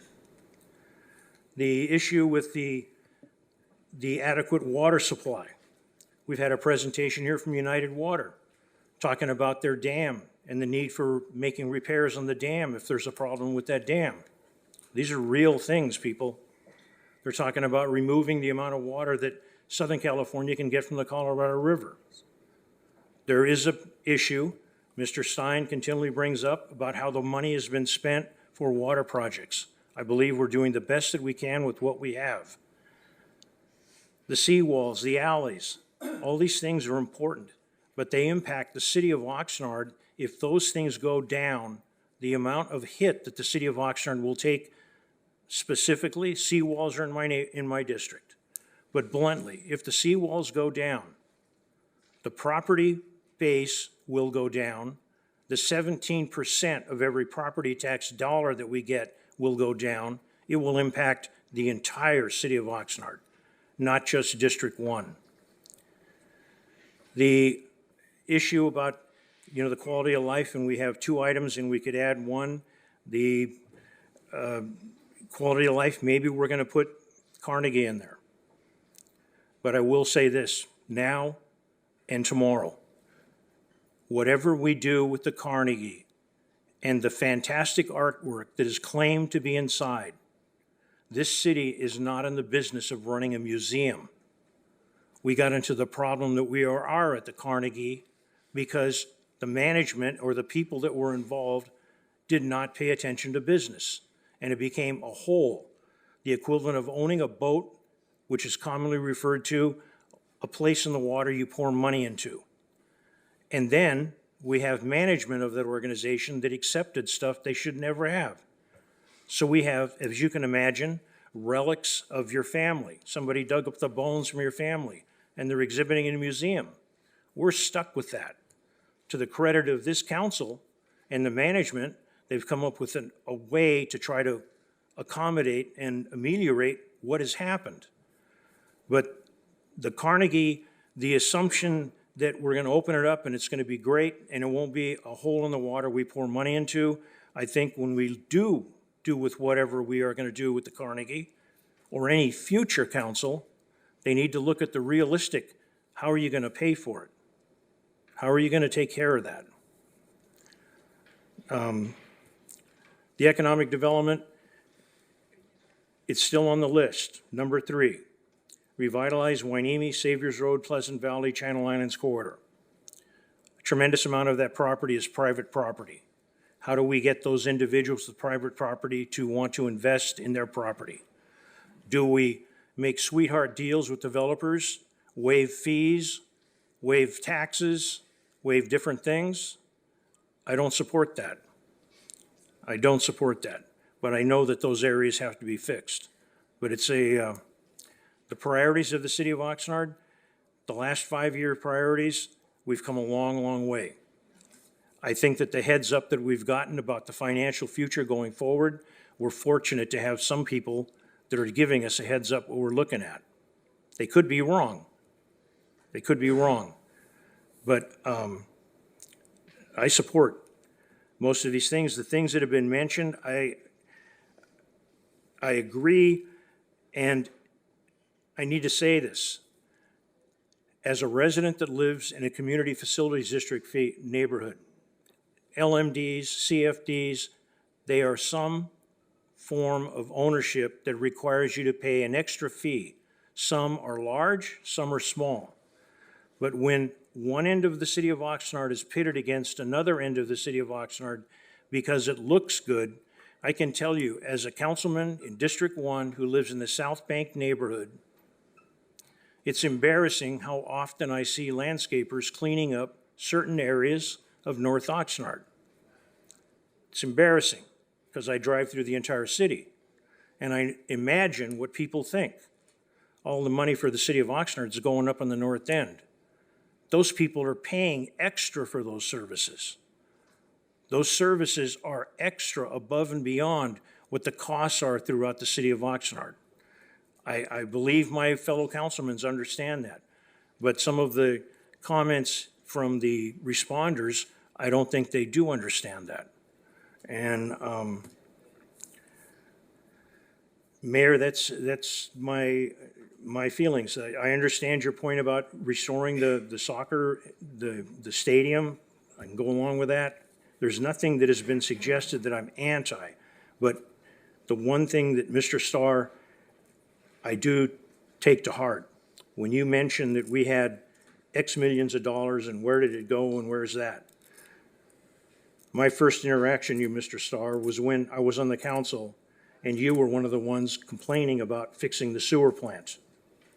And those infrastructures that had been allowed to deteriorate over years, those infrastructures had to be fixed. Because when I flushed the toilet, I wanted to go somewhere where it's treated safely and put out to the public in a safe manner to the system, not that we just wait for it to fall apart. Mayor, those are my comments. I appreciate that, Mr. Perello. One thing I know you mentioned traffic cams. My response to that personally is I'm not a supporter of red light cameras in our city. There's a lot of mixed reviews with the efficacy of red light cameras in cities. I mean, if you look at academic research that's come out, there is some indication that it reduces T-bone collisions, but it actually increases rear-end collisions. And also you wonder about the vendors and monetizing that.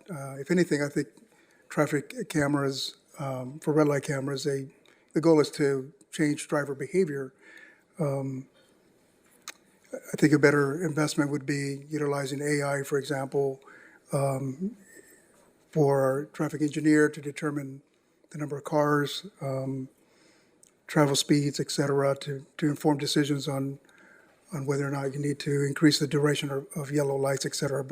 So I'm a big proponent of supporting our police department with more artificial intelligence and to have that technical ability to continue to be progressive in our law enforcement. Any other question, comments on? Yes, go ahead, Mayor Pro Tem. Just a quick question. I apologize if I missed it for my notes. Did we land on discussion for a fifth item for economic development? Because I see that we have a strike through on the Zocalo in South Oxnard. And the idea was to have 5 categories, 5 components to each category. And so I heard some discussion around economic development, but I'm just wondering if we landed on something that would go into that strike through. So I did hear the mayor share some of his ideas for that, and I think something that stood out to me was somewhere around the lines of planning department and all of that, but I don't know if we have to get into the weeds or there's a better category to lay out there in terms of the 5th bullet point.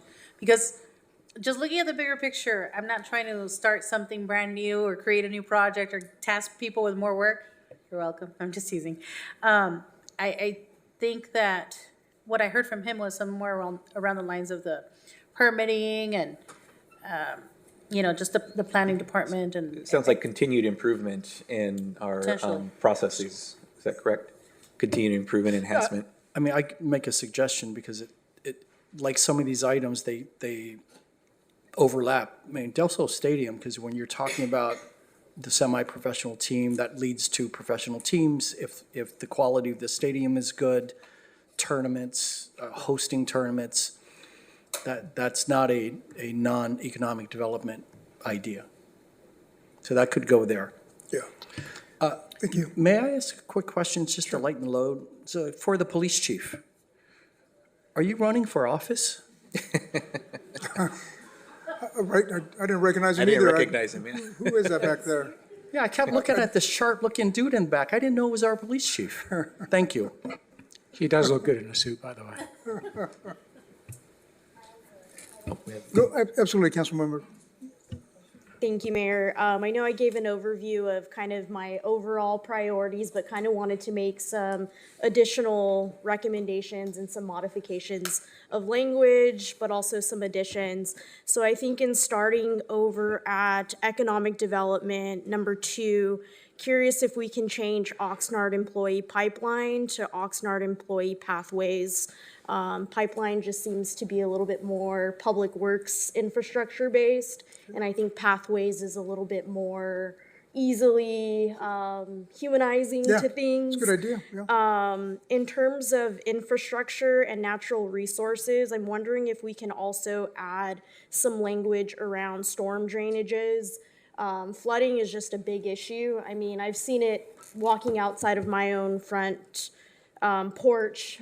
Flooding is just, it just gets really, it's impossible for many community members to just get to and from locations.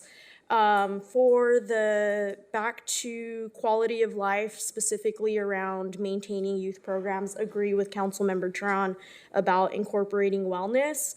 But also wanted to offer consideration, considering we, a couple of weeks ago, had report results given to us about the cost of living, how much it costs to purchase a home in this area, and also the increased population of young people in our community. Just to kind of hone in on all aspects, wanting to also include workforce development and skills training. I think that when we're thinking about partnerships with our community colleges and our education system, I think preparedness and readiness is definitely a key component to making sure that we address some of the issues so that people can actually have a good job that'll pay them a livable wage, thus allow them to be able to afford staying in our communities. I did also want to offer a recommendation. I know we are striking through creating a new Zocalo in South Oxnard. One of the biggest things that I've also heard from community is perhaps having it within our city 5-year priorities to also think about the city building and investment in the city building that's there. And so maybe that might be a consideration, and agree with folks around the importance of arts and reopening up our Carnegie. And the last thing I wanted to mention, I think Mayor, you highlighted a bit that we are a big agricultural community, and I think considering our 5-year priorities and the direction that we're going into, perhaps maybe adding this and incorporating it into the quality of life, but making sure that our agricultural workers and community members who contribute to our community also have programming and services available to them in that way. And those are my modifications and recommendations. Wonderful, thank you. Councilwoman, just as a clarification, were you saying the city building on Channel Islands and Saviors? Correct. Thank you. It's the old Citibank building or CalFed. I know, I just see. Yeah, good, Mr. Perlo. Can I ask a question? Yes, sir. Can I ask a question of our Public Works Director? It's been mentioned about the drainage and things, if there could be just a little bit of, is that getting off subject? City Attorney? I think that's helpful to figure out where it fits, and then for, also in addition, Councilwoman Perez's items, not clear on where to put them. So if we can circle back to that after the drainage. And I think, Councilwoman Perez, I support that. So just the verbiage, right, instead of pipeline, we'll do pathway. Easy, okay. Can I add something? Sounds good. Mayor, can I add something to that, Councilmember Perillo? Sure, go Just, I had the same exact thought around the storm drains, and just this past Tuesday, we had a discussion around the south end of Oxnard Boulevard and a wall that, we talked about drainage over there. And then Ms. Levin was here this evening talking about a capital project over on Hill Street for drainage. And I just think it's timely, and Councilmember Perillo's question is a good basis for that. I was hoping to ask something similar. If you can speak to what's already coming down the pipeline, as we just talked about here. The pathway. Yeah, coming down. But what we have as far as drainage, because I do believe it overlaps with what we talked about climate change and flooding and things. So thank you, Councilmember, for bringing that up. Good evening, Mayor, Mayor Pro Tem, council members, Michael Wolf, Director of Public Works. Let me start a little bit of a reminder. I think we've had this conversation before about the way storm drains are designed. So when you look at storm events and intensity, we talk about that from an intensity standpoint, how many inches of rain per minute per hour. The way that the system is designed is that the 10-year intensity goes in the ground, in the pipe underneath the ground. The rest of it, up to 100-year, is supposed to be in the street, in the curb and gutter. So when you see rain and water in the gutter, that's supposed to happen. It's not all supposed to go down the storm drain. It's not supposed to all go down in the pipe. It's supposed to actually be in the street. That's the way the streets are designed. That the streets are designed with such geometry such that it creates those pockets along the curb and gutter. When we get the 10,000-year storm event, there is no way for us to design and construct pipelines to address that, unless you want to spend hundreds and hundreds of millions of dollars to do that. And I don't think that's the request. So when we look at storm drain and storm drain design, we start with what's called a master plan of drainage. And this goes to Mayor Pro Tem's question and Councilmember Pearl's question. So we already have hired a consultant to do a master plan of drainage update. That's actually in the CIP. That is a process by which we identify places that either are deficient and or don't have any storm drain at all, and then we work from there. So we already have a master plan drainage. I'm blanking on it. I think it's, actually Ty probably knows, is it 15 years old? 20 years old. So the master plan drainage that we currently work off of is pretty dated. So that's the first step. Now specifically projects that we have in the pipeline, for a good pun, is Yucca Street. We're doing some Yucca Street. We're 85, 90% done with design. Yucca close to Savers in that area there. We have a project, the one that was mentioned tonight, the location that was mentioned tonight, which is Hill. We already have a project that's already in preliminary design for that. But I will tell you, I'll give you a little sort of perspective of those projects. The one on Hill Street's $11 million. That's the current estimate. So we're not talking about a couple of small contracts to do improvements. We're talking about some major design and major construction work. The Yucca Street one, I think, is in the $7 or $8 or $9 million range. So we're talking about some large dollar amounts for those things. So those are some of our most active projects. Yucca Street storm drain, Hill area.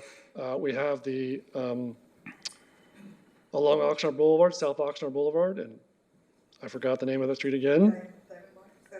Sutter Place, thank you. We have the drain, the earthen channel that runs along Oxnard Boulevard. That's on the outside of the backside of those homes. There's been some compromise with the footings of the wall there, so we're addressing a storm drain project that would line that earthen channel with concrete, address the wall and the foundation. That's, I think, right now, I estimate about $2.5 million worth a project. So those are some of the storm drain projects that we have. But I just wanted to emphasize that Oxnard is flat. Oxnard was constructed, a lot of it was constructed many, many decades ago. So the fixes aren't easy, cheap fixes. And to try to address what we will probably see going forward, the intensities of the rains different than we have in the past, you're talking about quite a bit of improvements that are necessary to do that. I hope that answered the question. Go ahead, Mayor Pro Tem. Thank you, Mr. Wolf. And if we can add to that a little bit, I've had conversations with members of the public around this for drainage, and it's pointed out, well, you all just keep building new homes and houses and shopping centers, and what used to be fields and open space now is paved over. But is it correct to say that when those developments happen, drainage is part of that design and making sure that this is something that is going to be properly done, versus the second point I'm about to make after Mr. Chow's done with what he's going to say, I think. Good evening, Council Member, Mr. Mayor, Mayor Pro Tem, Tai Chow, Assistant Community Director and City Engineer for Land Development. When it comes to storm drainage for new development, we have extreme stringent requirements for many of the areas. We require stormwater detentions up to 100-year storm event, which is what? Which is unheard of for the older portion of Oxnard, which did not have that requirement. In some cases, we even require storm drainage to be contained within the pipe up to 100-year storm event. So for development, the vast majority, if I think perhaps 100% of them, invest a significant amount of storm drainage infrastructure to make sure that all these storm drainage are addressed via the development. The one most key component to a lot of our residents to understand is that their single-family home improvement, their flat work in the backyard, the front yard, each of them contribute a significant amount, and each drop are then collectively added to our infrastructure. So when people improve their homes via through formally or informally, please be mindful, create a little rain garden in your front yard, little backyard. Those single drops that are captured are going to be tremendously helpful, especially in the area that are having deficient amount of storm drainage infrastructure because they were constructed 75, 80 years ago. Thank you very much, Mr. Chow. And I'm glad you said that. That was going to be my second point as it pertains to the priorities discussion here about drainage and flooding and where it overlaps with other areas. I brought up the development part because there are standards, there are requirements that are placed on a developer as far as drainage goes, along with all the other things they have to navigate. But individual property owners who, over decades, we have a house here, essentially half a neighborhood, bunch of a neighborhood, who pave over their yard, their softscaping, and now have concrete in front of the yard with no drainage built into it. That water has to go somewhere, and it now goes into what was previously going to be soaked in the ground, now goes into our storm drainage, to our gutters. And one house with a front yard and a backyard that's paved over with little to no drainage, it's got to go somewhere. That's one house. But now imagine that multiplied many times over. So is it accurate to say that that is another thing that is something this city and communities like it have to take into consideration when we talk about drainage as well? Yeah, and I think I'm probably not the right person to talk about this, but in general, there are standards in terms of how much you're allowed to pave in your property versus how much you're supposed to have from a landscape standpoint. So there are standards across those that the community development department checks if their person's coming in to get a permit to do that work. If they're not, then obviously that's not a checks and balances there. Thank you. And the last thing I'll say about that, Councilwoman and Councilor Perello, is when the previous council adopted the pilot curb cut program, permeable concrete or pavers were a requirement of doing the driveway for this reason, to allow drainage, to have it be able to not be sending so much stormwater runoff onto the gutter. Instead, it is trying to offset, what would have been hard concrete, hardscaping, and no drainage, having it drain somehow back into the water table. So, but again, on this, Councilwoman, I appreciate you bringing up possibly having a discussion about drainage and where it might fit in these priorities. I'll certainly turn it back to the council. I think it's an interesting discussion because it is important, and it does overlap, as I mentioned, with climate change and what we're facing now. And thank you, Mr. Wolf, for that dollar figure. I think we spent $11 million on Gonzalez Road to pay from Rice to Victoria. Is that correct? Yes, close to it, yes. Wow. Thank you. Mr. Perello, go ahead. I greatly appreciated you pointed out that Oxnard's flat, and if anybody has had a pancake and they put syrup on it, it doesn't go exactly where you want to go, but water and gravity rules, slope. But the issue that Mayor Pro Tem has raised with respect to the paving, there are certain neighborhoods, I think one in mind, and I don't want to out them right now, but there's a specific street where tremendous amounts of people have paved over the front yard. And there's multiple cars. And I get requests from areas, how come the city of Oxnard does not make them take out the concrete? And I don't know how that's going to work its way through the city of Oxnard. But with the limited parking, which gets into an area that affects parts of District 1 as well as the rest of the city, more and more people are looking for opportunities to put a car or method of transportation somewhere on their property. And there will come a time when I believe it's going to be a major clash. Do we enforce the rules about a certain amount of the front yard has to be open, or can it all be cement? which just exacerbates the problem when it rains. Just wanted to share that. Thank you, Councilmember Perlow. Any other comments or questions? Okay. Mayor, I don't think I have any questions. I listened to everything that everybody was said. I read the comments online. I have the City Council 5-year priorities up on the screen. And I've been taking notes as far as what the priorities are of the council. Some of them are already within the 5 years. Others, like we wanted to add wellness. I heard bathrooms, Carnegie, bike safety, lighting, red lights. But there's also additional 5-year priorities on here that we haven't discussed. So I'm not sure if it's the desire of the council to take those off and replace them with these. And one of the things I did not hear was ensure adequate future water supply. So I'm not sure if we want to go through the list and identify if some of those priorities should stay, or should we, I have a list going down as far as if we want to add, remove. We can do that. It was my impression, for example, when we talked about ensure adequate, future water supply, because there was no discussion, it was my impression that we were supportive of that staying in there. Okay, so, but I guess my question is then, the items that are important, how do we want to continue with the five? We have 5 and 5 in each category. So do we have a desire to increase those 5? Please, no. Okay, so.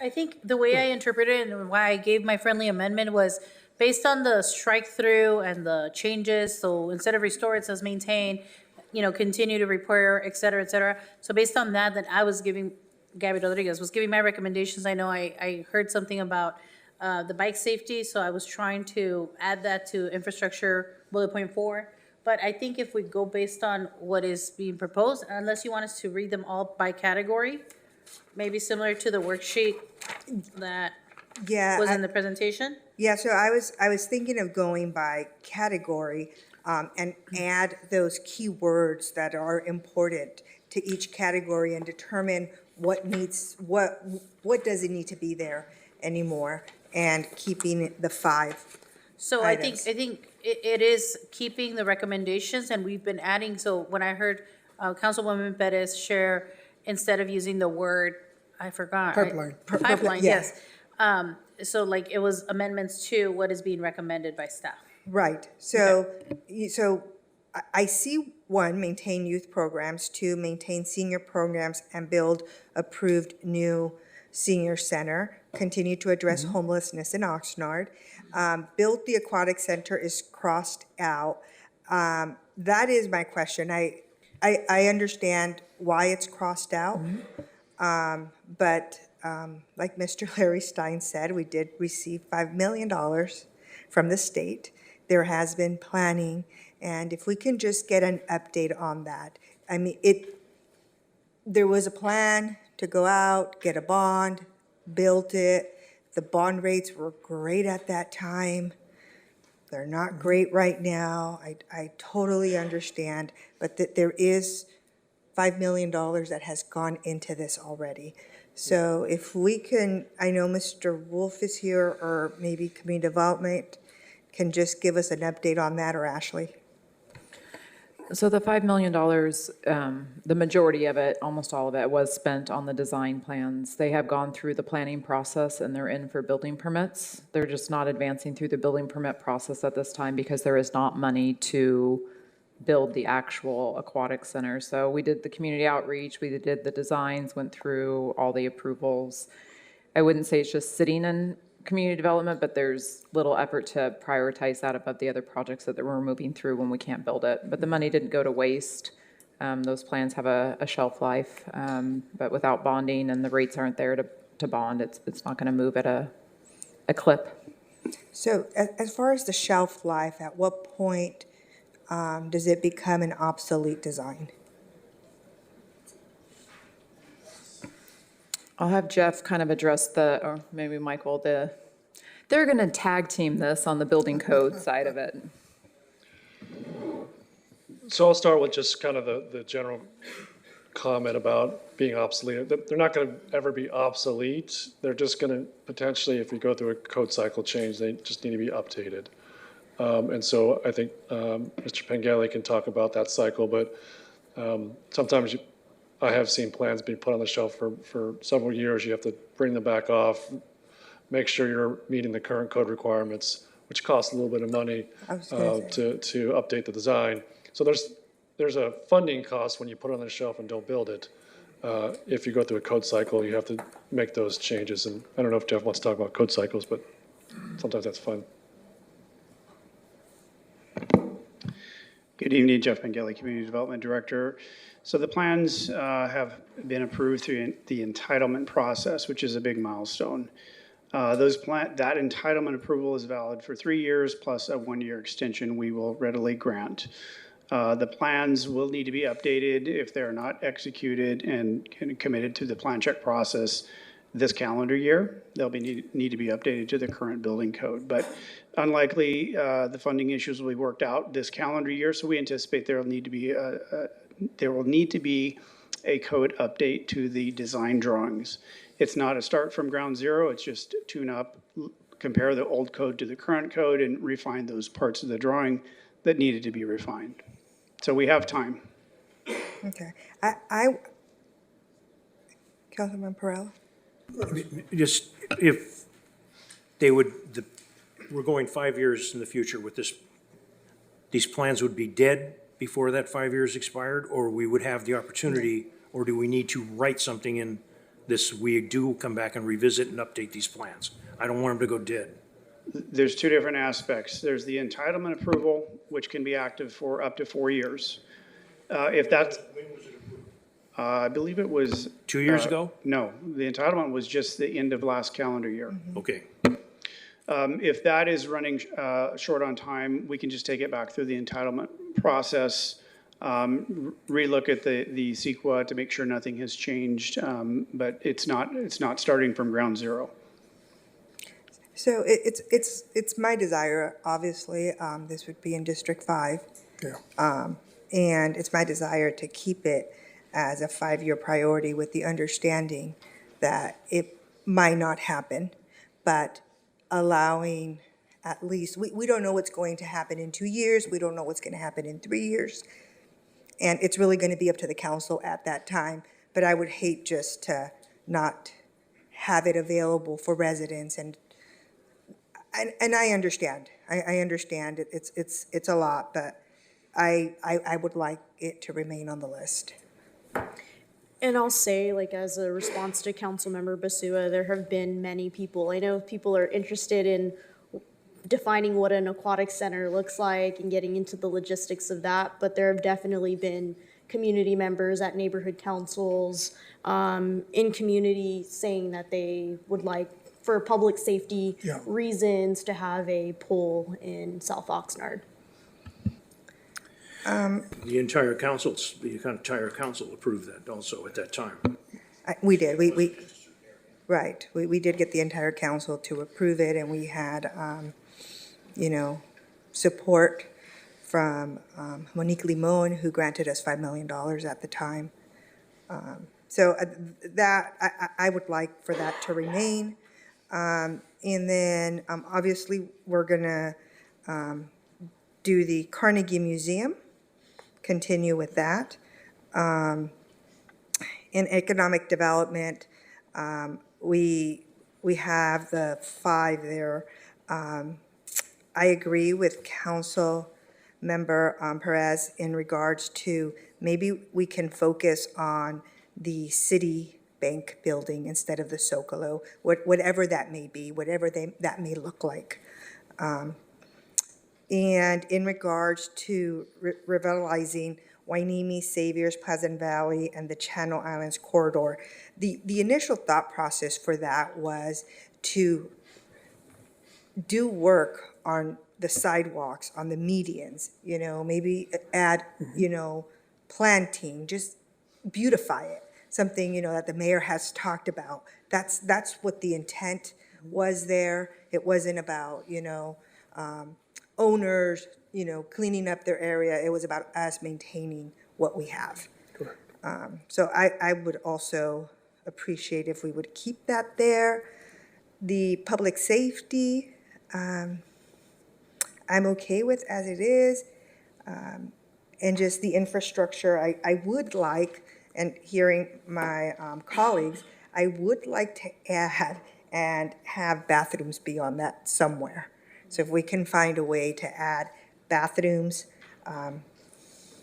maybe continue to repair alleys and bathrooms. I mean, I'm trying to get creative here, so I would really like to see that. And those are my comments. Thank you. Just to go back to the quality of life. Alex, maybe you can provide some direction. If Councilwoman Basua wants to keep the aquatic center there as a 5-year priority, can we add, I've proposed to have taken the lead, and I've had some conversations with our district partners to establish a joint use with the school districts so that the pools that the district has be made accessible to our community, like the Wanimi High School pool, Oxnard High School, and the one that's going to be constructed at Channels High School, for example. Maybe along those lines is something to the effect of continuing those conversations to essentially realize a joint use with them in whatever that it turns out to be. What are your thoughts with, so maybe adding that as a 5-year priority? I think that would be amazing. Okay. And much more sensible. Okay. And if I can add too for, So if, I'm sorry, go ahead. No, but I'm just thinking through just how timing would work. So with the aquatic center, it's really at this point a question of one, could we go back out to the markets in the future? And right now, it just doesn't look on the horizon. Or, pardon me, but some ex-spouse of a billionaire wanted to give us a grant. It seems to be happening around the country here and there, and we could look into trying to pursue that. That'd be great.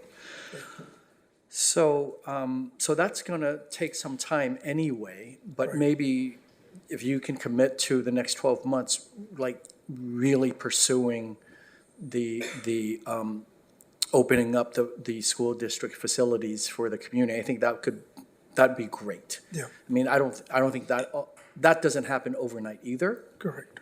But I think that there's a you can slip in there the timing of those. So perhaps those can be combined. Okay. Right? Keep our opportunity open for an aquatic center, but simultaneously, the mayor as our ambassador will, for lack of a better phrase, open up the existing pools that are on public schools campuses. Correct. That'd be really great. On the building at the corner of Savior's Channel Islands, I just can't, right now I can't think of our ability to move on that in a major capital project way. However, we are working. I understand that our Cultural Services Department, and they'll have to partner with Public Works, are working on a way to surround that with murals and just to overall improve the aesthetic quality of it for now. But I don't see us having the ability to do a major capital project there. Can I just add also, Alex, really quick on the quality of life? Can we just maybe polish up the language on number 5? I think I've heard others here say, I certainly do, about moving to the direction of opening up the Carnegie. Yes, we made that, I have those notes. Okay. And then also with the PAC, Right, and that making it still- clear that we want to that have stays. that we want to have a 2 contract and pushing that to Right. be Yes, as soon that's as there. possible. Okay. That's there. Thank Perfect. you. And I'm sorry, Mayor Pro Tem, go ahead. To your point, Mr. City Manager, looking at economic development, item number 3, revitalize the Wainimi Saviors Pleasant Valley Channel Islands corridor. Would it be acceptable to Councilwoman Perez's request for Channel Islands corridor to add an elaboration on that, including, the city-owned building on corner of Saviors and Channel Islands, something along those lines, so we can memorialize that? Or is this statement, do you think, is that fair, because that would include that property as well, Councilwoman? And the building? Right, yes. That sounds great. And if I can, I know I've mentioned this previously in public meetings around that building. To whatever degree we can utilize it, I know it's being used in some ways that are non-human resource facing, but I think about the dispatchers, for example, in their current setting in the police department. If there was any way to even find the ability to do a capital project on like one story there to house dispatchers there, because there wouldn't need to be public access for them to go visit them or view what the dispatchers are doing. They would be, in their own space. And I know we have antennas already on that building that relay across the city. So I'm not saying let's do it tomorrow, but if there comes the opportunity that that's something we can do, that would certainly get them in a much larger space and also free up space at PD. But I see the Public Works Director's going to the podium, Mayor. Go ahead, Mr. Wolf. Yeah, just a couple of things to think about from that perspective. In order for a building to house public safety, it has to meet essential facilities requirements, and that building does not meet essential facilities requirements. So you can't just do a tenant improvement on one of the floors. You'd have to actually do some very significant utility and structural improvements to that building, which may be cost prohibitive in terms of the useful life of that building left after you do those improvements. So things like dispatch, things like police headquarters, you have to think about building code requirements, which is an essential facilities requirement. Thank you for that, Mr. Wolf. I'll just say, if it helps for the safety of employees there, if the elevator is not safe to be in, then nobody's going to want to go in there and bother the dispatchers, right? If they don't feel safe going up there. I'm just kidding. So thank you for that extra info. That makes a lot of sense as far as the cost for that and what is needed to bring it up to inhabitability. Anyways, that was my piece there, Councilwoman. So it's just something that came to mind for that. Councilwoman, if you're open to some ideas too, though, we can look at some creative initiatives with some direction from our executive leadership staff. I know there's been some discussion, for example, with the mobile car wash groups that typically line up west of Saviors Road, is to potentially we could have a discussion about allowing them to utilize that parking lot during the weekend, for example. It might be an idea that essentially addresses the issue with them going on the west side of Saviors, but potentially having them utilize that parking lot on the weekend, as long as they're licensed and as long as they've got the catch. But it might be something that it gets utilized as opposed to just being abandoned there. Or potentially we can explore some other initiatives and get creative, whether maybe even art to cover up some of those boards. But I think Alex is open to the idea of putting that in there and just putting "and" the old Citibank building. Okay. And then in that same item in economic development, are we okay then with putting Del Sol Stadium in there? If for number 5, because we're going to put "and" next to Channel Islands Corridor and Citibank.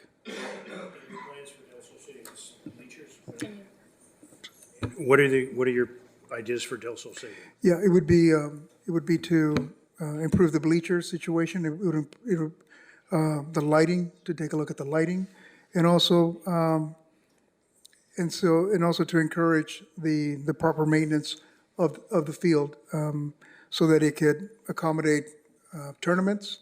It accommodate the girls semi-pro team that's going to utilize it, and also entice more youth groups to utilize it in the hopes of bringing in more tournaments, coupled with the college fields and Oxnard College, and that would help our leisure industry here, our hotels, if we were able to have a tournament, but we do need to enhance that facility. Yes, Mr. Wolf? Just one thing to add to that. From a field perspective, in order to have fields like that, you actually have to stay off the fields for Correct. a certain amount of time. So in order for us to address those kinds of things, the bleachers, the lights are pretty straightforward, but the easiest way to make the field better is rest period. And we just don't get that type of inactivity. So the commitment here would have to be that you have to stay off the field for a long time during the rest period time frame. So while it may be a more enhanced facility, it's less usable from a time frame standpoint if you want those fields to look like those kinds of fields and to track those kinds of athletes that want to have fields in certain conditions. So I just want to make sure that that's recognized, that means less usage of the fields. Thank you, Mr. Wolf. Must be like Kimball Park in Ventura, they close it down for periods of time. Correct, or sections of it, you rest, you essentially just move it, around. Yeah. Okay, thank you. And then public safety, any input on there?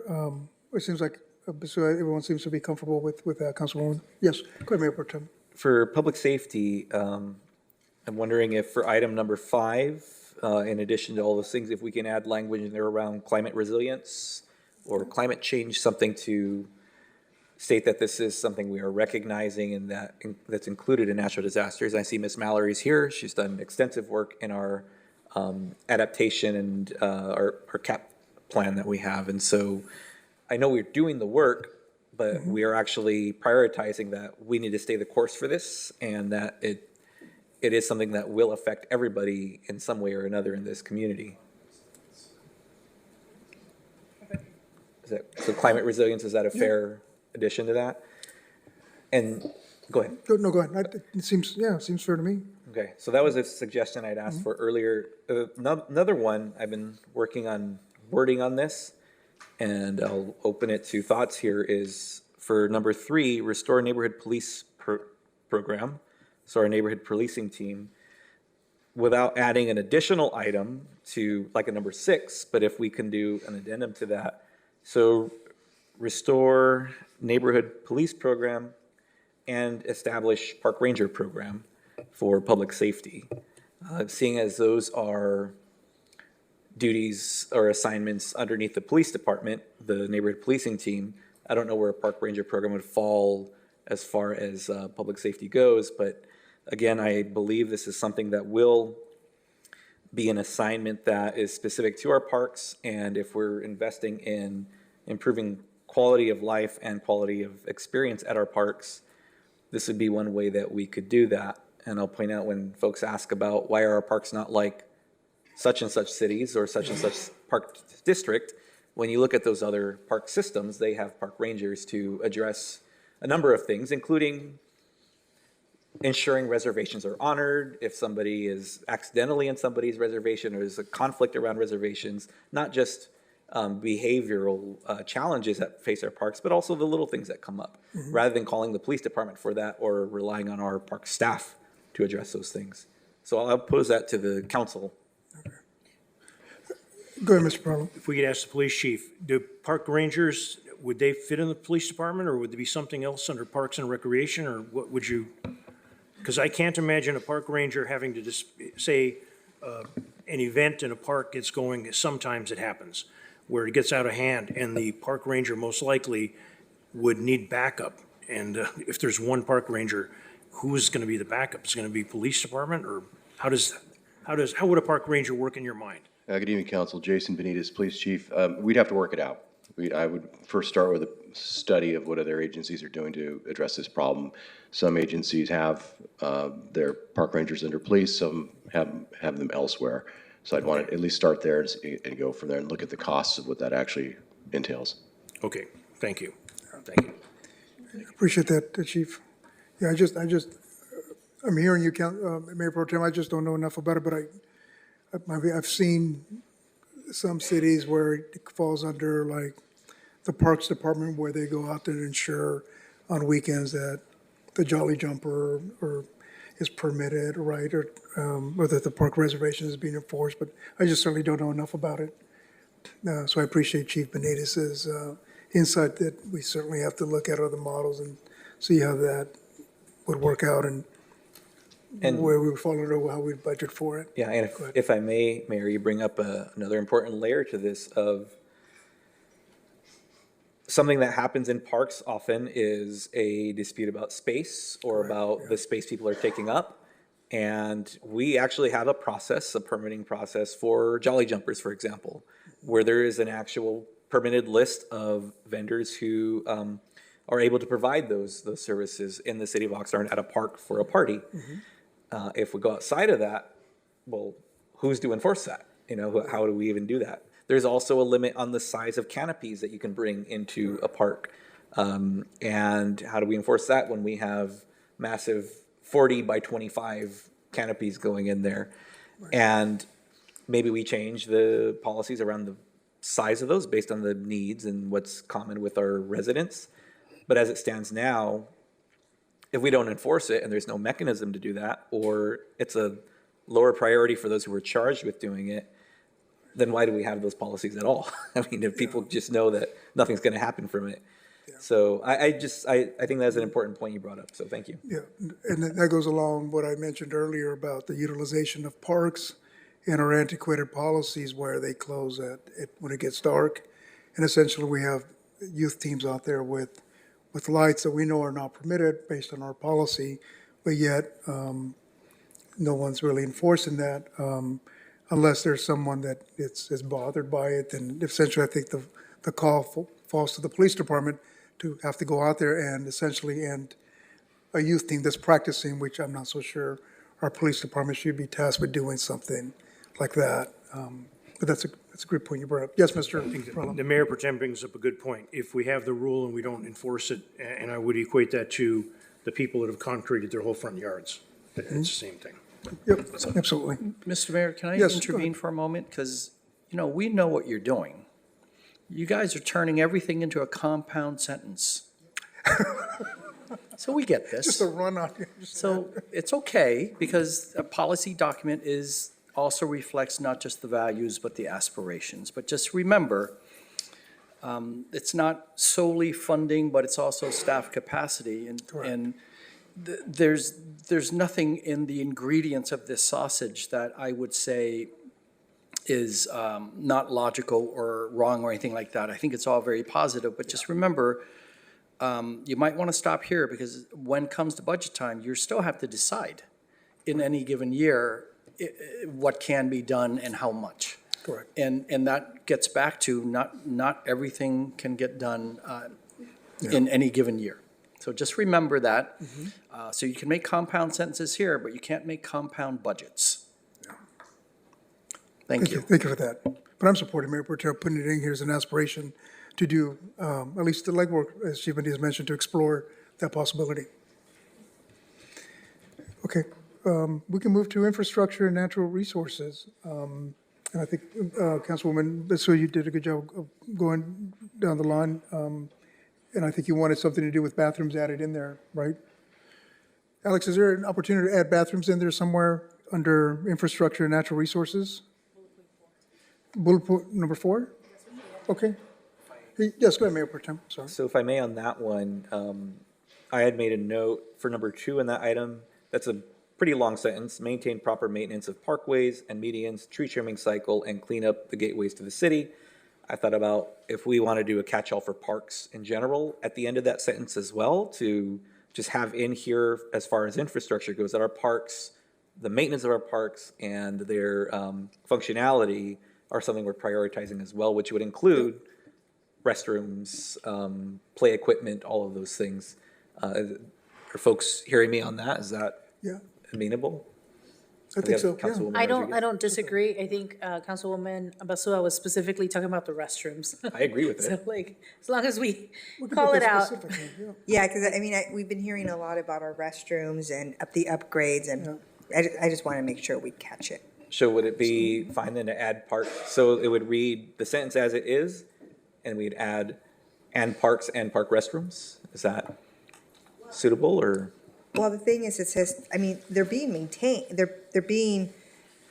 there's janitorial that goes and maintains the bathroom, but I'm just saying upgrading the bathrooms. I see. Okay. So a specific call Record out Wolf for, snuck up in here. yes. So I just want, I'm remiss if I don't say what council. Yeah, they are maintaining them. I see the janitors, at least, you know, I live right next to a park, and I see them and that they're being maintained. I would just, some of them need to be upgraded. Correct, I would agree with that, some of them need to be upgraded. I don't know. Some of them need to be upgraded, but recognize the reason why some of them were closed are not a maintenance issue, they're not. Something happened up there. They're closed for other reasons. And so it's not just necessarily a build a new one and it's gonna be fine. Digger, you want to take him this? Digger, you want to take him this? Yeah. Sorry, try again. For the recording.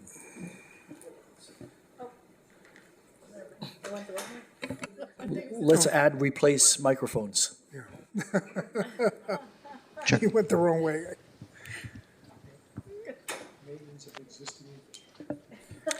Yeah, we need to add maintenance of the we'll add microphones at City to- Hall. Add that to the list, yeah. The run-on sentence, the compound. So I just wanted to point out that again, we maintain the restrooms on a daily basis, I think twice a day from in the morning and in the evenings. And so certainly we can replace restrooms, we can enhance restrooms, but the issue is not a maintenance issue. The issue is the vandalism that happens to it, the homeless that address it. So putting in infrastructure is maybe an easy place to put it, but that's really not the issue, right? That, my perspective, not the issue is not infrastructure. So we need more policing? Okay, wait. Okay, the sausage is getting bad. If I can just remind everyone, when the mayor went on that delegation to Japan and came back, one of the things he reported was this interesting thing that there are no trash cans. That's right.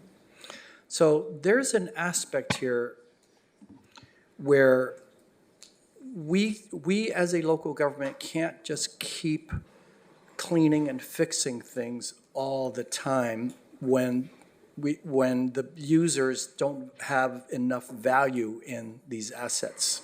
That's right. So I think there's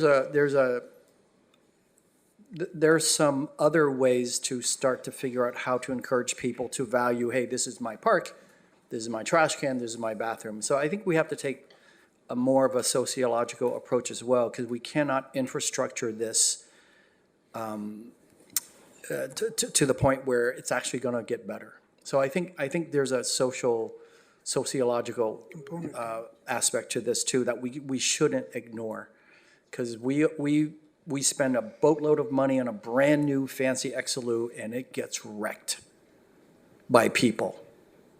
So there's other work that needs to be done that we need to consider, because we cannot keep doing that, because now you're talking about then every new thing is a money pit. So I think we have to keep that in mind and not disregard that aspect. Thank you. Thank you. I agree, but laughing at me over here. But there are bathrooms, and I'll give you an example. Beck Park. There's bathrooms that really need the new infrastructure, regardless of whether or not they're going to get vandalized. I remember when my daughter used to play softball there at Seaside. Water was very minimal. It was just like you got drops of water in your hand. So those are the kind of things that I would like to see. And I understand people are not going to take care of things, but I think that as we're setting these priorities, some of these things, I'm not saying all the bathrooms, some of them we really need to take a look at and really upgrade, repair, do what we've got to do. Yeah, I concur. Thank you. So perhaps we can add some language in there, much like the Mayor Pro Tem mentioned, another compound sentence where we can very specifically indicate bathroom upgrades in the parks.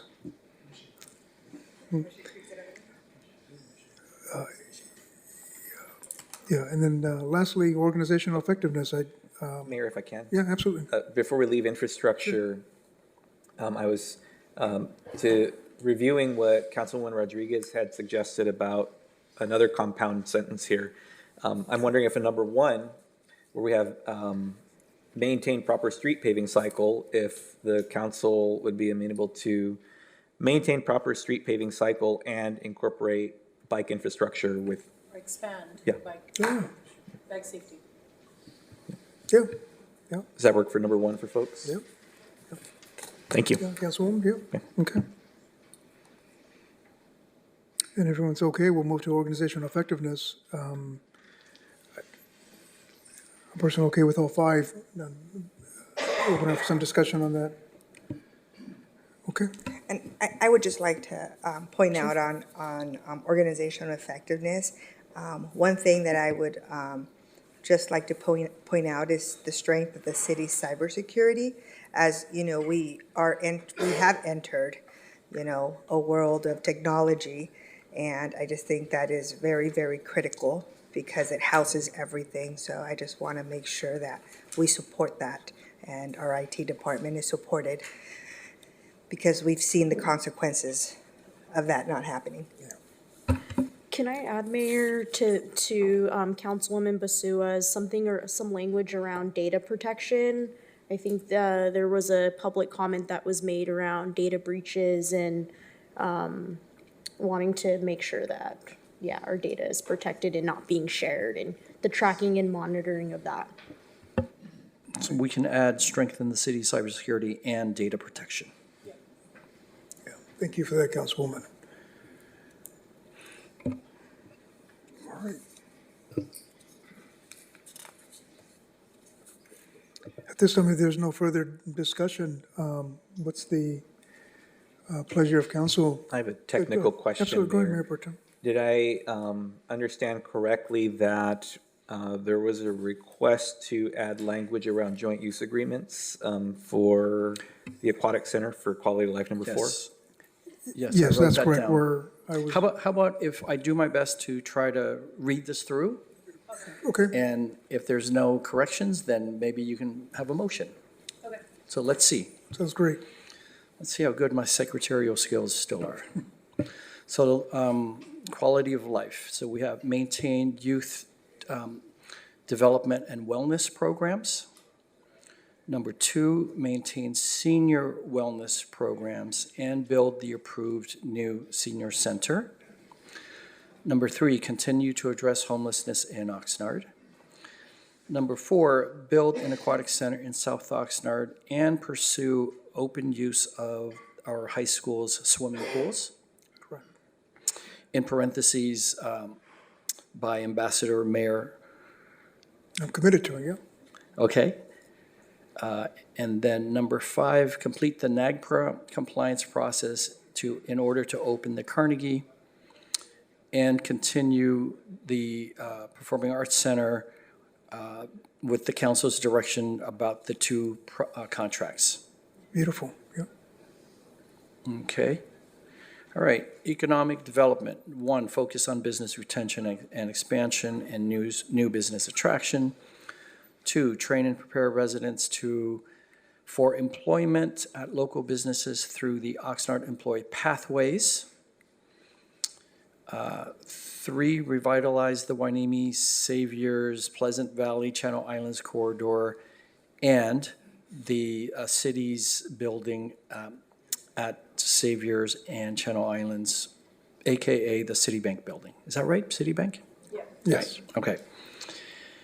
Number 4, renovate 4th Street between downtown and the train station to create a safe connection between the transit center and downtown. And number 5,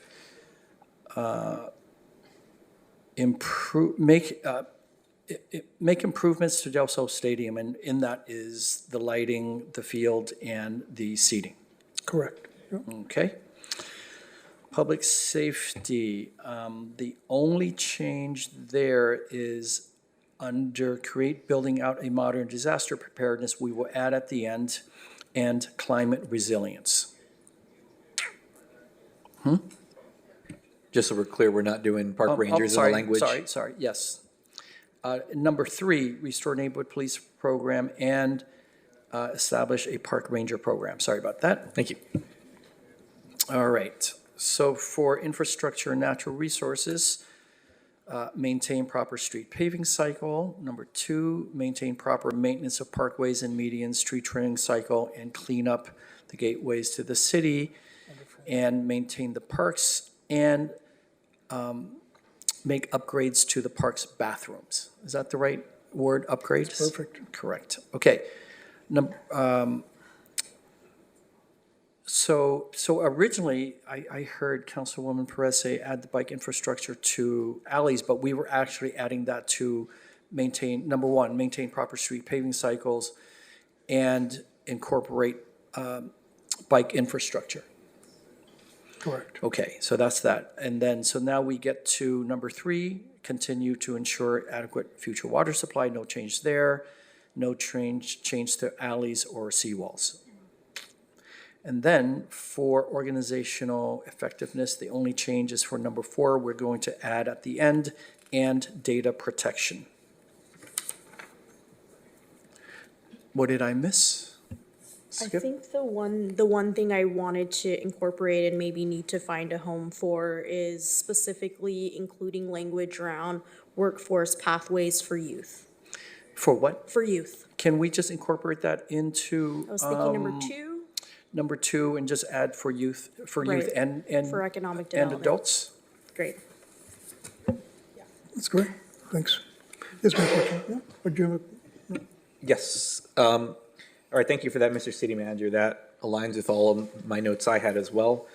I'm going to ask this question of the city attorney in real time. So we had change for quality of life number 4 regarding the aquatic center and seeking the potential for joint use with the high schools. Given my recusal on any agreements with our school systems, for that particular one, I know that into the weeds on that is the development of agreements and brokering deals between the district and the city. Is there a need here for me to recuse myself from that one item? If I can jump in first, I think the approach initially is for the schools under their existing policies and state rules is just to open them up for public use versus, which is different from a joint use agreement. Right? And we'll see how well our ambassador does. And it may lead to a joint use agreement, but at this point, I think the idea is just to have open public hours, which I believe may already exist as a possibility for the schools to do. It's just, it's still a serious discussion, but I think that's the approach at this point. That's a starting point, yeah. Okay. Does that give you a little bit more comfort on that one?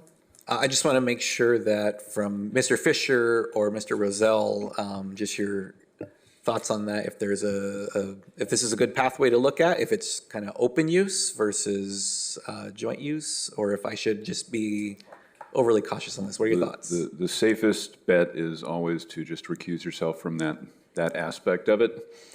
And he's going to bash me for being conservative on that. No, I would just say no swimming for you.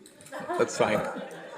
That's fair. And no more school groups coming up either for ceremonial items. You have to leave the room for that. So along those lines, in a recent Public Works Transportation Committee meeting, there was discussion around joint use of fields. And I'm glad Councilwoman Basua was the one to bring it up, because I can't, but and even in that part of the discussion, I zipped my lips and said, okay, well, I'll let the mayor and the councilwoman have that part of the discussion, but I appreciate your real-time input on that, Mr. Fisher. And Mayor, just to be on the safe side here for this council, not just for myself, for that one item for number 4, even though it's open use, because it is seeking discussion and possible agreements with the school districts, I'll recuse myself from just that one if we come to a vote, or when we come to a vote. Wonderful, okay. And I think we're ready. Right, is there, what's the pleasure of council? Wonderful. Is there a second? Madam Clerk, call for the vote, and observing what Mayor Pro Tem has asserted, he needs to recuse himself from that specific item. Thank you. Mayor and council members, if you can go ahead and cast your vote.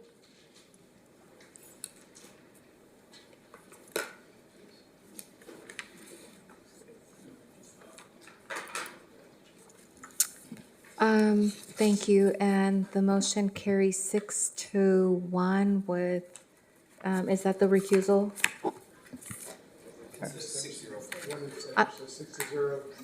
Okay, sorry. So I just want to check, since we have a procedural rule that council members do vote on things unless they've got a financial or other required recusal by law. Councilmember Starr, were you abstaining from? Yes, I was abstaining.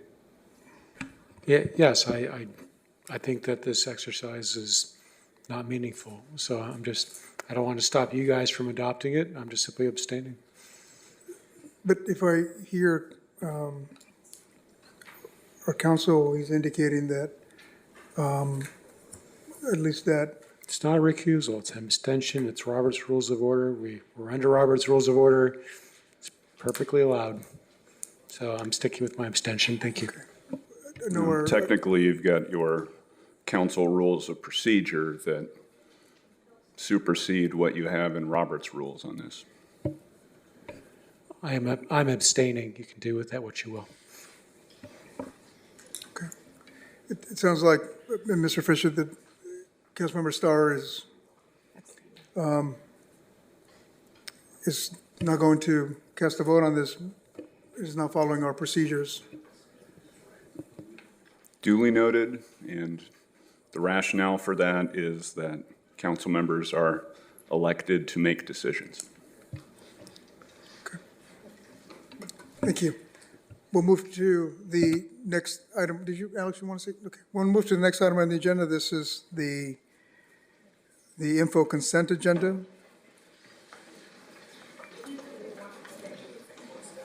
Thank Yeah. you so much. Oh, absolutely. Everyone, staff, thank you for your time, for being here. Your presence means a lot. Thank you.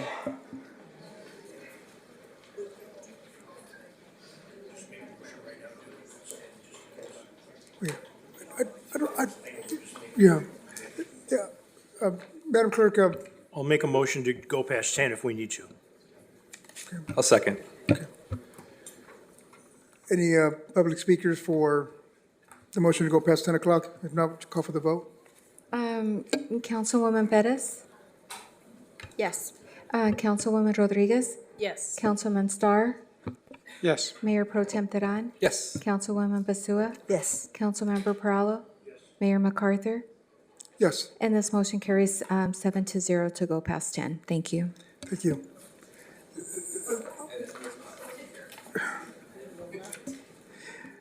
Next item on the agenda is the info consent agenda.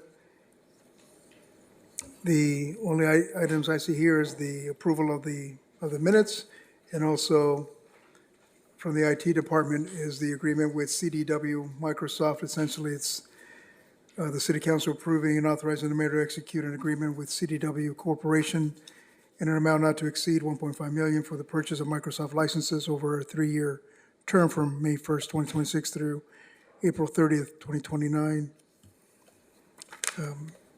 What's the pleasure of council on this particular item? Mayor and council members, just for the record, we do not have any public speakers in person or virtually for this item. Okay? Thank you. Mayor, if there are no requests to pull any of these two agenda items from the consent agenda, I'll move their approval. I will second. Mayor and council members, if you can go ahead and cast your vote.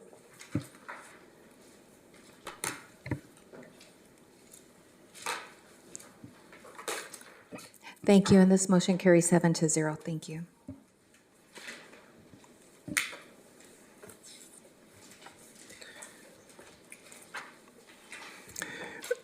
Also, before we conclude or adjourn, I know that Councilmember Starr brought up Measure O earlier. And just what if I can get some clarification from our city manager? Are we able to get a, I don't know how to phrase it, are we able to get a report on where we're at with Measure O? What are some considerations regarding with Measure O when it sunsets? What options we have regarding Measure O? Future agenda. Yes, Okay. please. You can get, thank you, okay. That's my request with that. And unless anyone has any further business on the agenda and without objection? Yes, sir, go ahead. Going to come back to a full council. correct? Yeah. Okay, thank you. Thank you. There's no further business or without objection, we're adjourned. Thank you.